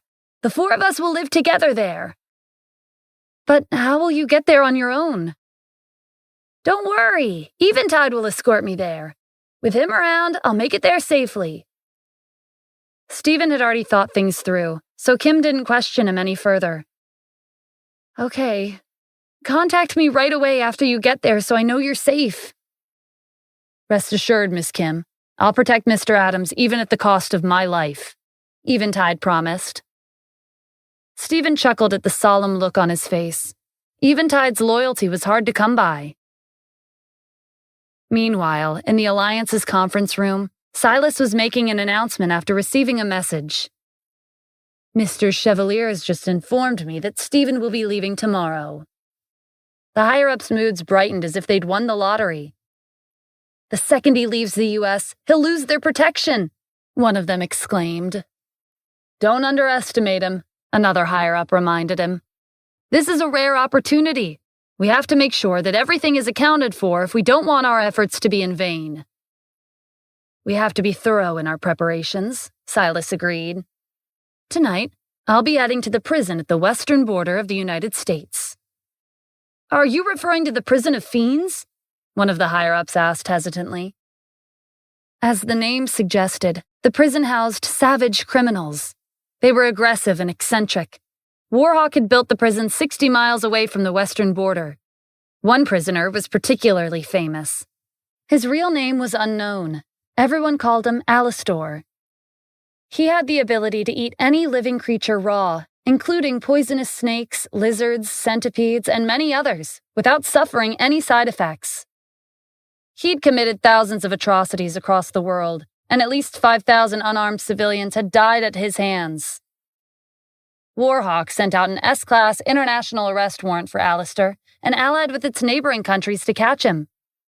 When the officers finally had him surrounded, they paid the price of over 1,000 casualties and had to spend out special forces to subdue him. Alastor had over 100 crimes to his name. The death sentence was outlawed in Warhawk, so they built a prison that later became known as the Prison of Fiends and gave him a sentence of 500 years. The island state was one of Warhawk's closest allies, so Silas was aware of the prison's exact location. When the meeting was adjourned, he set off for the Prison of Fiends with 10 subordinates. It had been built in an uninhabited desert. The prison was the only oasis for miles. The warden allowed them entry. When the door to the prison opened and sunlight filtered inside, the prisoners began to move. It had been more than 10 years since an outsider had entered. Silas led his subordinates down the dark corridor that divided the cells down the middle. In the first cells they passed, they saw 2 prisoners ganging up on one another. In another cell, a prisoner was eating raw human flesh. Rotting corpses and skeletons littered the ground. It was clear that the warden had long since turned a blind eye. Silas and his subordinates felt nauseous at the scene, as expected of the Prison of Fiends. It wouldn't be an exaggeration to call this place the 18 layers of hell. The warden had predicted their reactions. You get used to it the longer you stay. Anything can happen here. There's no need to make a fuss. Silas forced down his disgust and followed the warden deeper inside. When they reached the end of the corridor, a scream that resembled the roar of a beast reverberated throughout the prison. The other prisoners froze in fear. Did you hear that? The warden pointed to the cell shrouded in darkness. That's where Alastor is imprisoned. Silas walked over in anticipation. The famed prisoner came into view. The lighting was dim, but it was enough to make out his appearance. Alastor was as large as a medium-sized bear. There were chains around his neck and limbs, binding him to the walls. The prison shook with every movement. Silas went closer after he calmed down.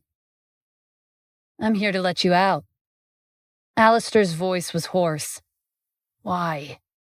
Warhawk had suffered heavy losses to capture him. He couldn't see them ever letting him go. I have someone I would like you to dispose of. Do me this favor, and I'll guarantee your freedom. Who is it? Alastor asked after a pause. The man in front of his cell hadn't introduced himself, but to have come here and proposed a deal was evidence of his influence. The Commander-in-Chief of the United States. Oh, that's not quite right. I should call him the previous Commander-in-Chief now. Kill him for me, and you'll be freed. Alastor's eyes seemed to light up in the darkness. He'd been imprisoned for many years, but he had heard of certain events on the outside. He knew just how strong the commander was. That's not a bad deal. I've always wanted to fight him. But if you let me out, aren't you worried that I'll turn against you? Silas let out a laugh. No, I'm not concerned in the slightest. You may not know this, but in the 10 years you've been here, you've been ingesting a deadly, slow-acting poison on a daily basis. You'll die instantly once it's activated. Alastor gritted his teeth. He had a feeling that being imprisoned wasn't the extent of Warhawk's punishment. "There's no need to worry," Silas said. "I won't activate the poison unless it's necessary. Kill the previous commander-in-chief, and I'll request Warhawk to let you out of prison. If you work for us, you can go wherever you want, even to the ends of the earth." On the last day of the deadline that Kingsley had given him, Stephen was ready to leave Los Angeles. He would head overseas through the western border. His route had been predetermined. He was forbidden from leaving any other way. "Be careful, Stephen," Kim warned. "My adoptive father has promised that he'll send over 10 of his family's bodyguards to escort you to the border." Due to various reasons, the Cassidy family's bodyguards would wait for Stephen at the border.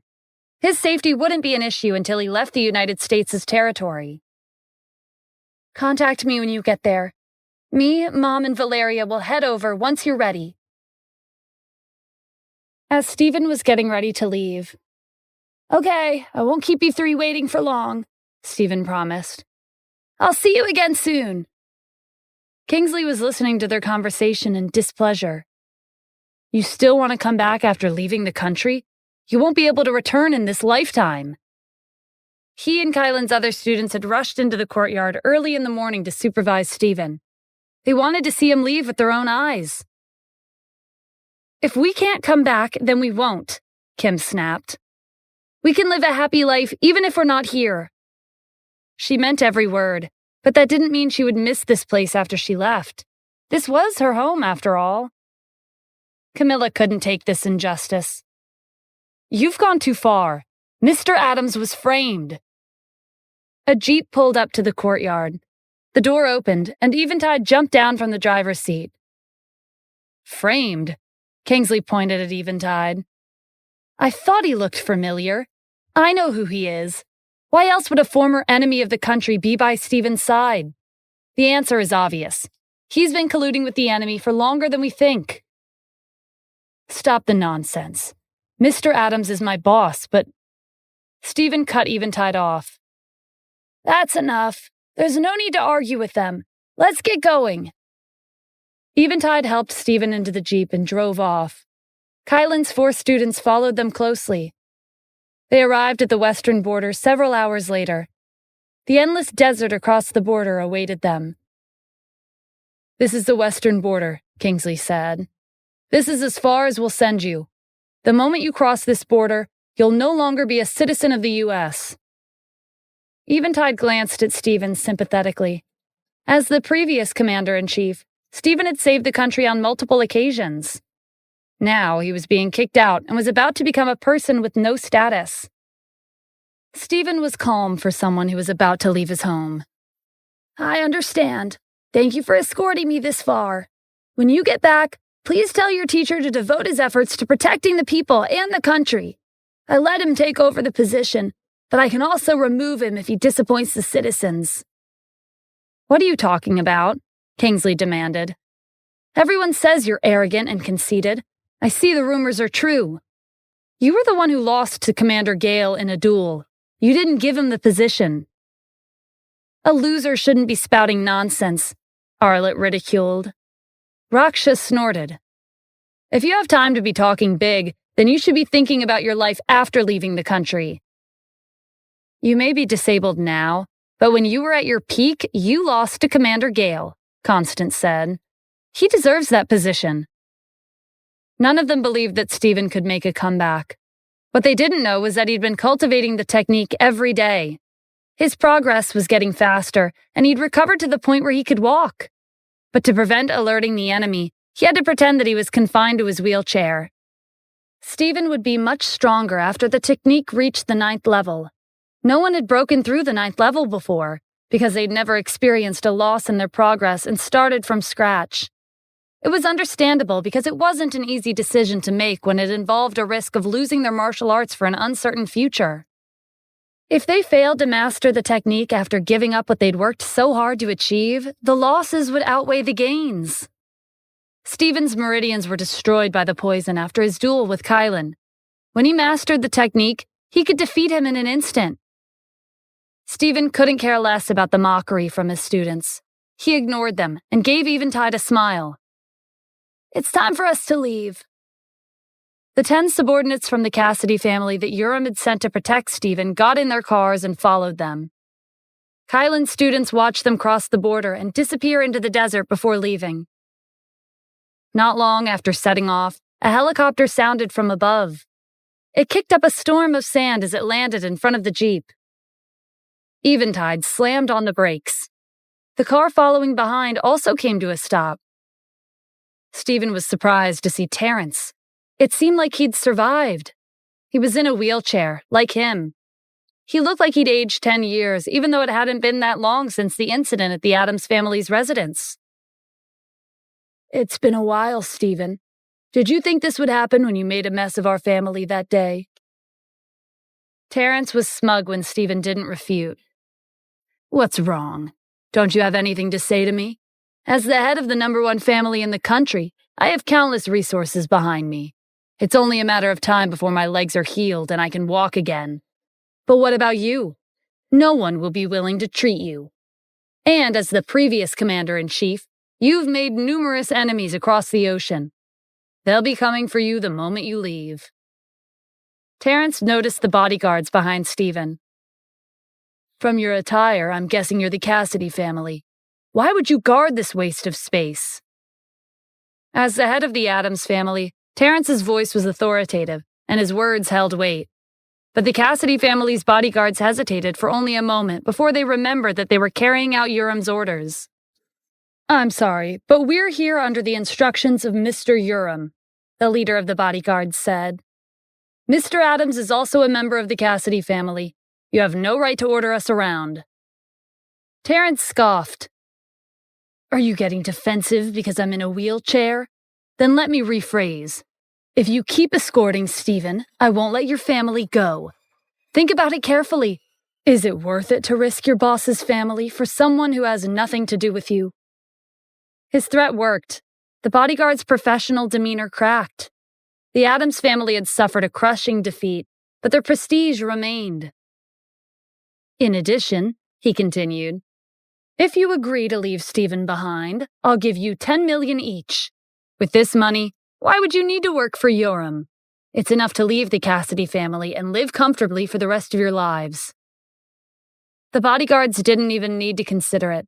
They stepped away from Stephen. Terrence burst out laughing. "People are so easy to please.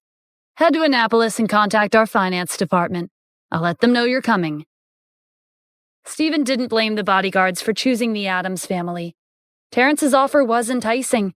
How could they refuse? The bodyguards jumped into their cars and turned around. Eventide was the only one left by Stephen's side. Terrence glanced at Eventide. "Why aren't you leaving? You don't look familiar. You're not from the Cassidy family, are you? Well, that's not important. I'm guessing you're Stephen's personal bodyguard. In this world, there is nothing that money can't solve. If you leave him, I'll give you 50 million. Eventide shook his head. "What, too little? All right then, 100 million. When he was still not convinced, Terrence continued to increase the sum. 500 million. How does 1 billion sound? Eventide interrupted. "Give up. Even if you gave me 10 billion, I won't abandon Mr. Addams. If I wanted money, I could have become the richest man in my homeland if I wanted to." He ignored Terrence and helped Stephen back into the Jeep. He drove off and left Terrence behind in a cloud of sand. Terrence recognized him. He was the Knight of Eventide. Stephen couldn't have found a better bodyguard. They had both fallen from glory and became stray dogs, surrounded by enemies. Eventide wouldn't be enough to protect Stephen. Kylan's students hadn't gone far. They watched Terrence and Stephen from a distance. Terrence was right. 6 years ago, Stephen had made an enemy out of the alliance. The second he left the border, the hostile forces from overseas would make their move. For him to survive, it would take a miracle. Eventide glanced at Stephen in the rearview mirror. "Mr. Addams, I understand how you feel. I also have a home that I can't return to." His country was among the 40 countries that had attacked the United States 6 years ago. They had lost the war, And he was a defeated warrior who had pledged his loyalty to the one who had been the reason for their downfall. Perhaps he'd been on the wrong side of the war from the very beginning, but his only goal had been to fight for his home under the orders of his superiors. "Don't let it get to you," Eventide went on when Stephen didn't say anything. "Your family will join you after we get settled. You can return to a peaceful life." Stephen chuckled. "It's still too early to say. I just left the border. It's highly likely that my enemies are already lying in wait." A cloud of sand obscured the desert up ahead. A large group appeared as it settled. They were armed. "Are they that impatient? We've only just left the border." "Calm down," Stephen said. "As you said, we're not that far from the border. No matter how bold my enemies are, they wouldn't set up an ambush here. Roll down the window and let them come over. Be on your guard." Stephen recognized the familiar faces as they approached the Jeep. They were his acquaintances. He was surprised to see the head of the Addams family's branch in Asheville. Mateo was leading the group. But Eventide didn't recognize him. He held up a hand to stop them. "Who are you people? Why are you here?" "It's fine," Stephen said. "He's an old friend."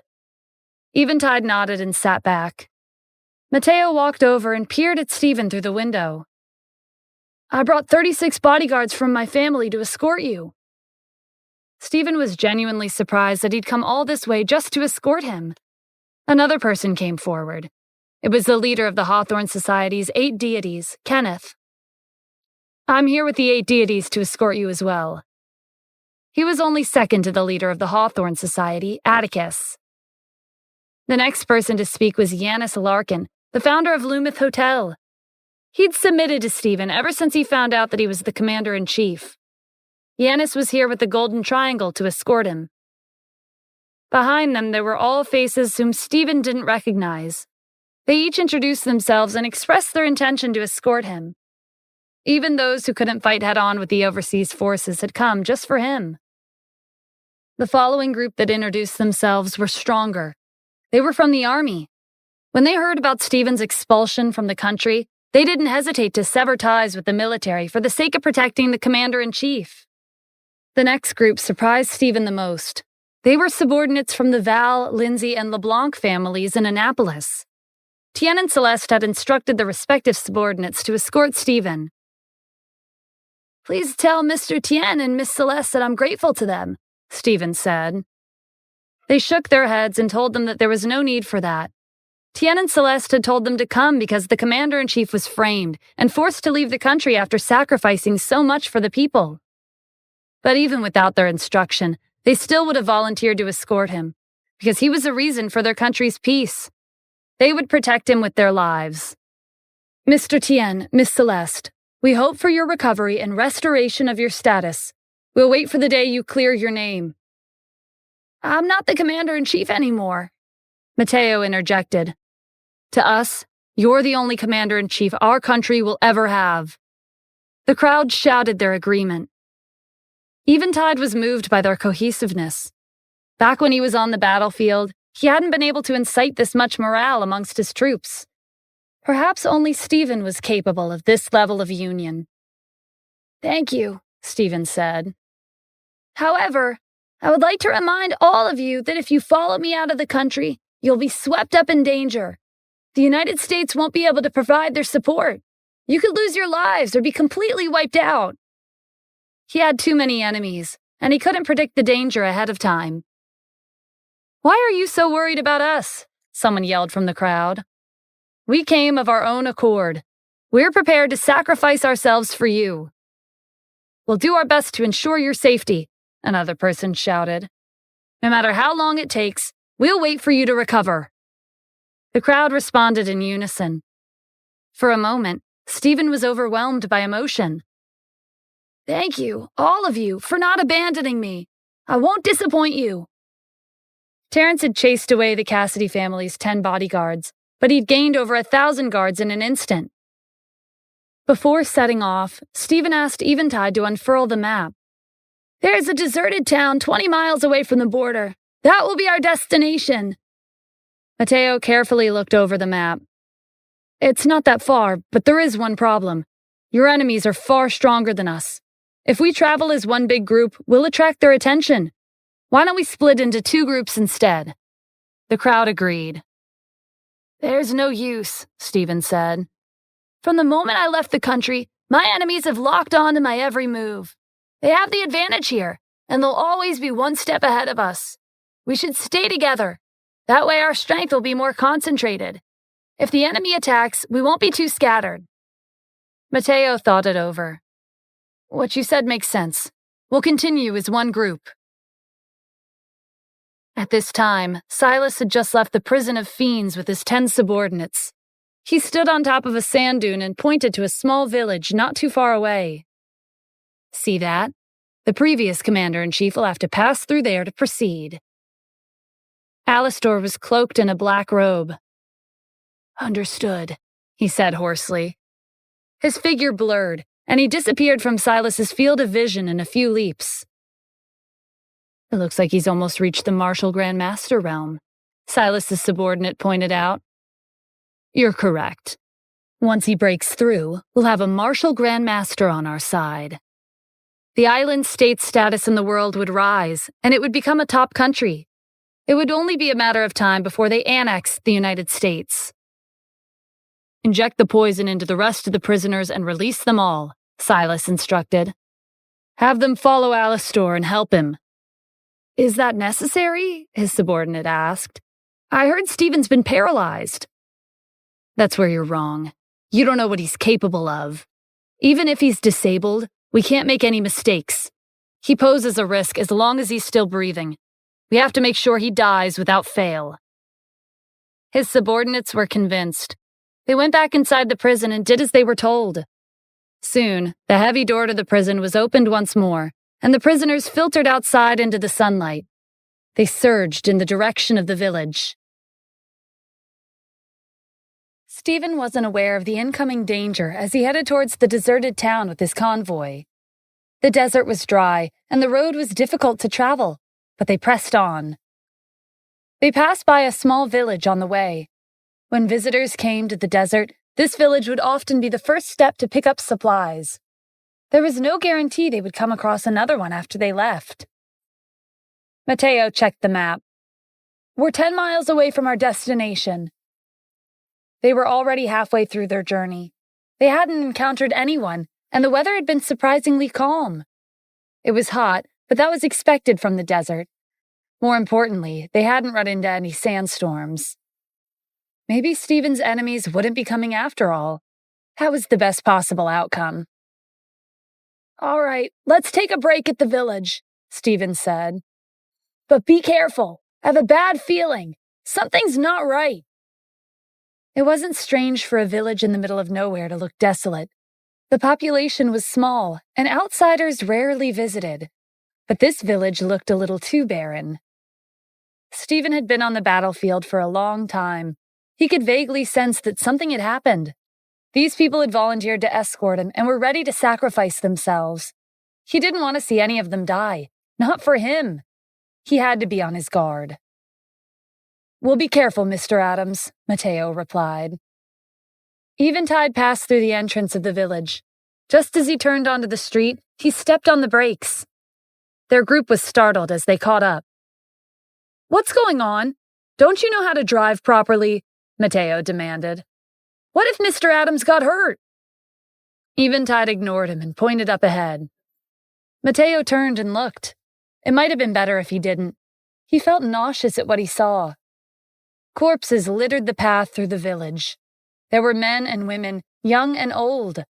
Their bodies were piled up like hills. Blood gathered in pools. Matteo swallowed his disgust. "This is an absolute massacre. The blood looks fresh. It didn't happen that long ago." Stephen frowned when he spotted a baby among the pile of corpses. "They even killed a child. This is inhumane. Who would have done this?" "It's a shock for all of us, but we shouldn't stay for too long," Matteo reminded him. "We should leave as soon as we can." The rest of the group agreed. "He's right.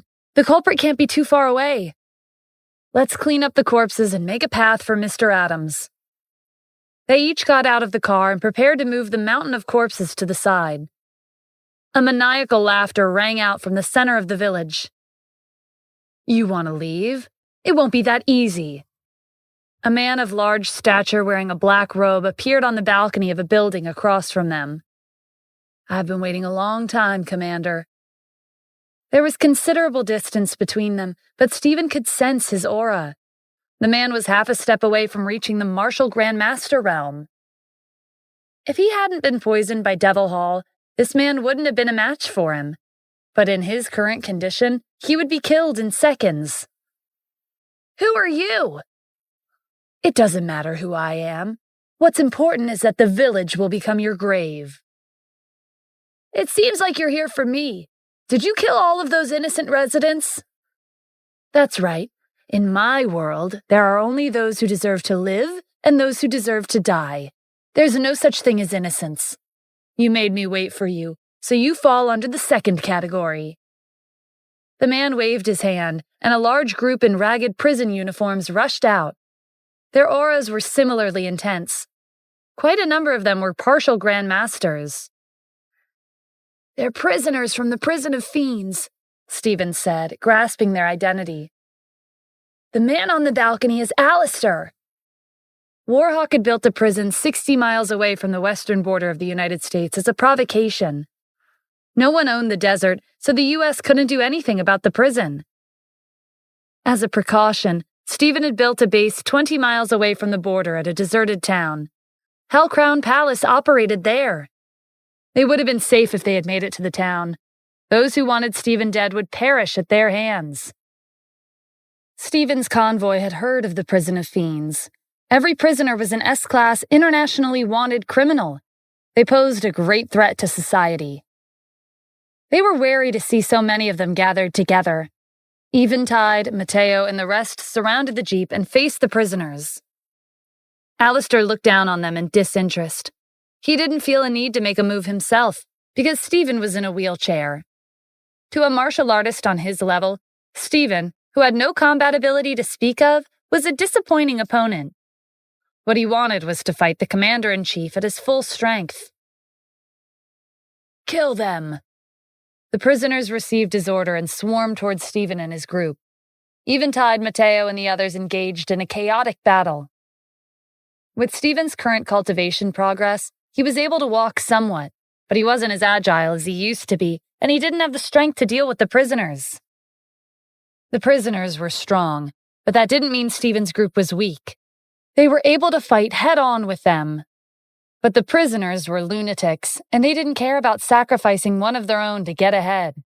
Stephen's group suffered casualties from the very beginning of the battle, and gradually, they lost the advantage. "Mr. Mateo, this isn't going to work," Eventide said as he pushed back the prisoners. "Do you have any ideas?" "How about this? Get in the car and prepare to leave with Mr. Adams. I'll split up from the others and get a few of them to help move the corpses while I distract the prisoners. That will create a path for you." Time was of the essence. Eventide couldn't afford to hesitate or think too much about what the plan entailed. "Okay, let's do it." He hurried back to the jeep as half the group split up to clear the roadblock.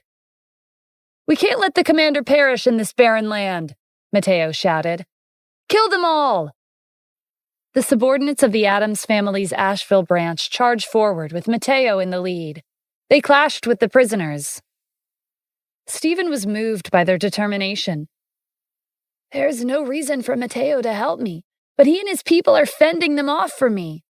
If anything happens to them, I'll be letting his family down. Mr. Mateo wanted me to tell you that it's his choice to sacrifice himself for you. He said you don't have to blame yourself, because his son will take over the family if he dies." "The same goes for us," Kenneth and the 8 deities said, surrounding the jeep. A group of prisoners had been aiming for Stephen. While they were pushing them back, they'd overheard Eventide and Stephen's conversation. "Before we came, we made preparations and handed off our responsibilities and duties to others in our organization. We came prepared to never return." Stephen's heart tightened. "You're the bravest warriors I know. I'm very thankful to all of you. I don't have any way of repaying you now, but I won't leave this debt unpaid." The mountain of corpses shifted, forming a narrow passageway, just enough for the jeep to pass. "The path is clear, Eventide," Kenneth shouted. "Hurry up and drive." Eventide didn't hesitate and stepped on the accelerator, passing through to the other side. A group of prisoners appeared and blocked the road. He kept his foot on the accelerator and sped up. The engine roared as the jeep drove straight into the prisoners. Many of them were close to the Grand Master realm, so they weren't shaken when Eventide drove through. Two of Alistair's subordinates carried a corpse up to the balcony and placed it next to him. He tore off one of its legs and began eating it raw. Blood leaked from the corner of his mouth. His features twisted in disgust. "The dead don't taste as good as the living." He tossed the leg away and shifted his attention to his subordinates. They would be his next meal. Alistair paid no attention to what was happening on the street below. Every time Eventide drove through one group of prisoners, another group would take their place. There were more than 10,000 prisoners locked up in the prison of fiends. Their numbers were endless. They kept coming. "We'll open up a path," the leader of the Three Eyes Association declared. Although they dominated the northeastern region, they were nothing more than a local gang. They charged towards the prisoners, but they were no match for them. The prisoners tore them apart. Their sacrifice wasn't in vain. Eventide drove a few hundred yards further down the path before another group of prisoners obstructed them. The other local gangs came forward one after another and threw themselves into the fray. The jeep moved another few hundred yards. Kenneth's voice rang out. "Hurry to the front of the car! Another 1,000 yards and Mr. Adams will be able to get out of the village. We can't let our comrades in arms die for nothing." The group's morale soared. Stephen felt like a knife was being twisted in his heart as he watched these innocent people die for him. He prayed for his body to recover and wipe out the prisoners. But it didn't. He was forced to watch helplessly as they fell, one by one.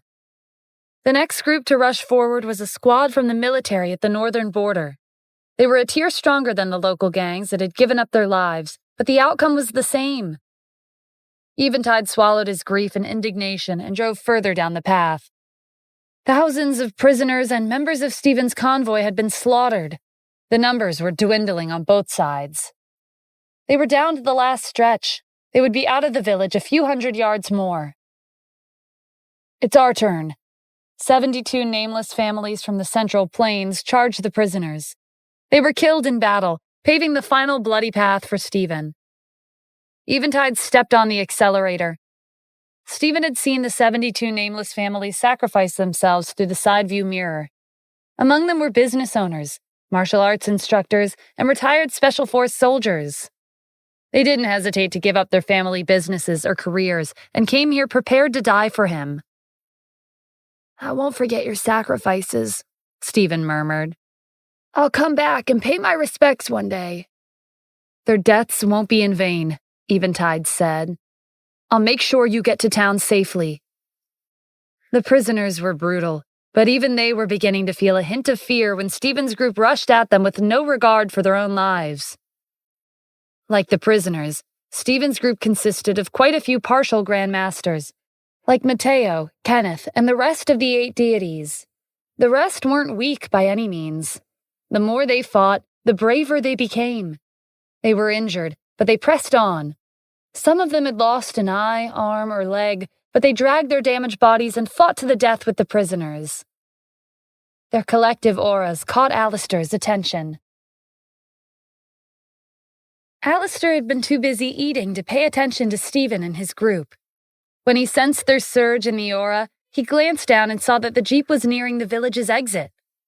He cursed and crushed the bone in his hand. There were more than 10,000 prisoners, and only several thousand of them. It should have been a one-sided annihilation. Alistair jumped down from the balcony and crushed the head of a passing prisoner. Stephen sensed his aura. Alistair was only a step away from reaching the martial Grandmaster realm. A chill permeated the air. Matteo, Kenneth, and the other members of the 8 deities shivered uncontrollably. The pressure weighed them down. Even Eventide, who was in the jeep, felt a shiver run down his spine. He felt like a predator had locked its gaze on him after a century of hibernation. The only time I felt this way was when I fought against you and Kylan 6 years ago. Stephen had already guessed Alistair's identity. He's an S-class, internationally wanted criminal. Warhawk spent several decades and sacrificed numerous police forces before finally capturing him and locking him up in a prison with a sentence of 500 years. The prison of fiends was built for him. To make the world's strongest country use so much of their resources and manpower to capture one criminal was evidence of his terror. "You're no match for him," Stephen called out. "All of you should leave. Don't sacrifice yourselves for me." Mateo, Kenneth, and the other 8 deities were partial Grand Masters. With their combined strength, there was a possibility that they could take down a martial artist of the next realm. But Alistair was different. He was already a Grand Master, and he was close to advancing to the martial Grandmaster realm. They were only a realm apart, but the small difference between them was enough to widen the gap. "We can't give up halfway," Mateo said. "So many of us were sacrificed. If we withdraw now and we fall into their hands, our efforts would have been in vain." Kenneth agreed. "Our goal was to escort you to the designated location. Even if we only have one person left, we have to complete our mission." The rest of them chimed in. "There's only one of him. He's outnumbered. I don't believe he can fight us all by himself." "I heard that Alistair's on par with Castile Adams.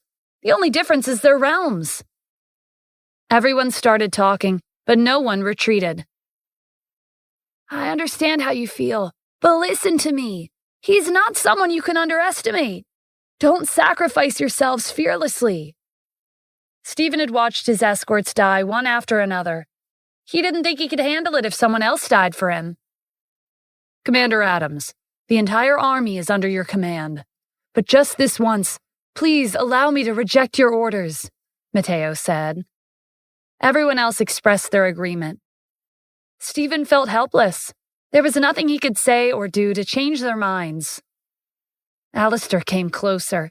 He opened his mouth, and his hoarse voice echoed through the gore-stained village. "You will die here, Commander." The subordinates from the Val and Lindsay families rushed to the front. There were 50 of them remaining. "You'll have to get past us first." "Those who get in my way will be killed." Alistair didn't stop. He plunged his fist into their chests in quick succession as he passed. All 50 of them were dead in less than a minute. The rest of Stephen's group was stunned by his lack of regard for human life.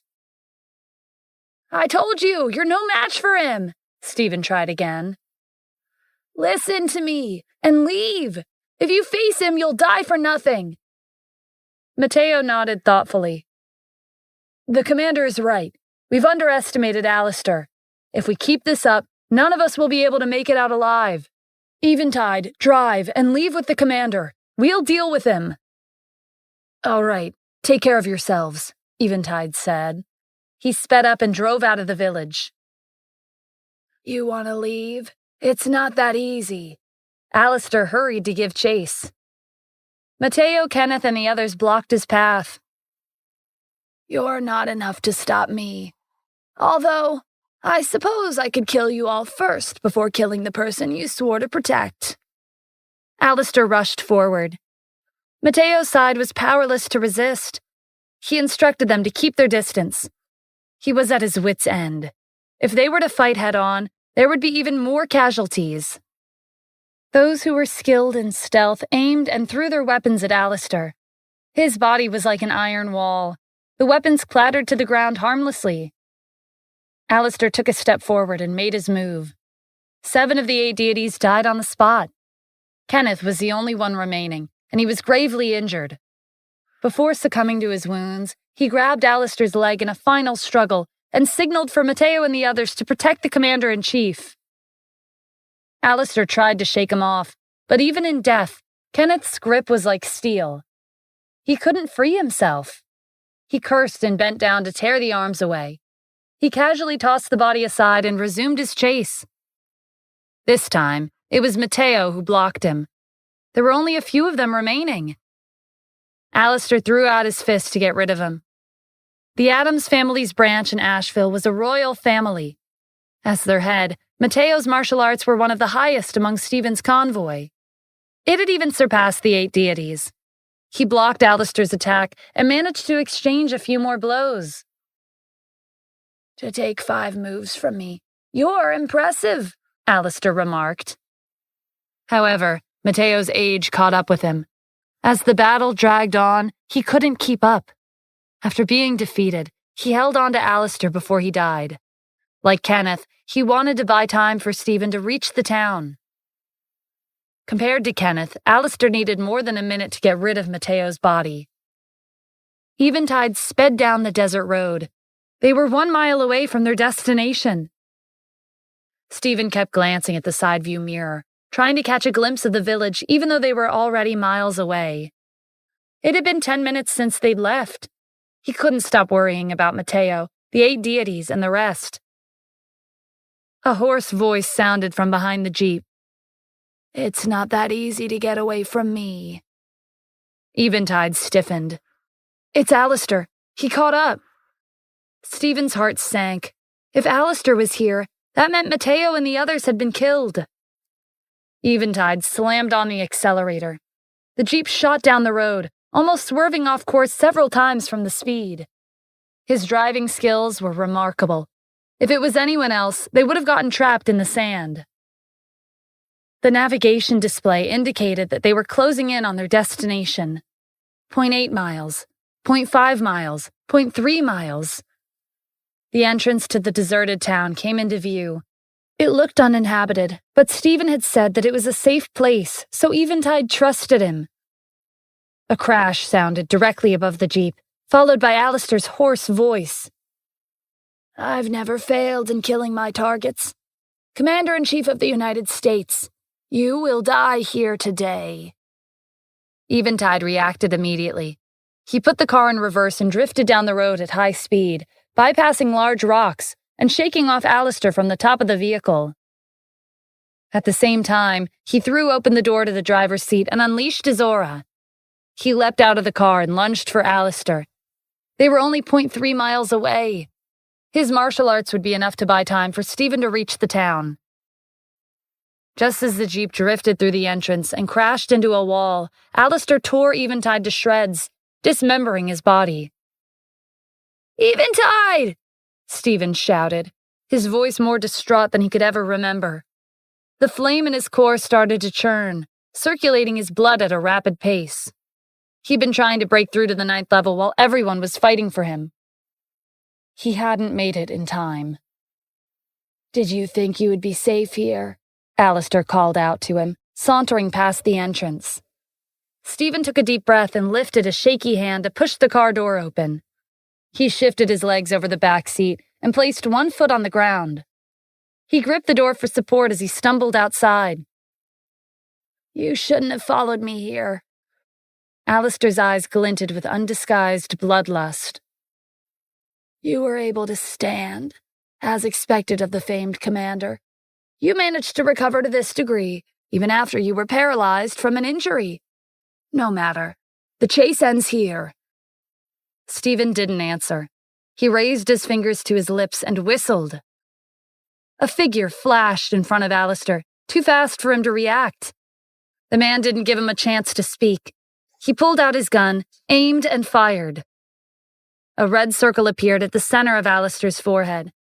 Blood trickled down his face. His eyes were wide open in shock as his body collapsed. A martial artist who was one step away from reaching the martial grandmaster realm had been killed in one move. The man put his gun away and knelt on one knee in front of Stephen. 3 others came over to greet him. They were the Northern, Eastern, Western, and Southern guardians of Hellcrown Palace. "It's nice to see you again, Grand Palace Master,"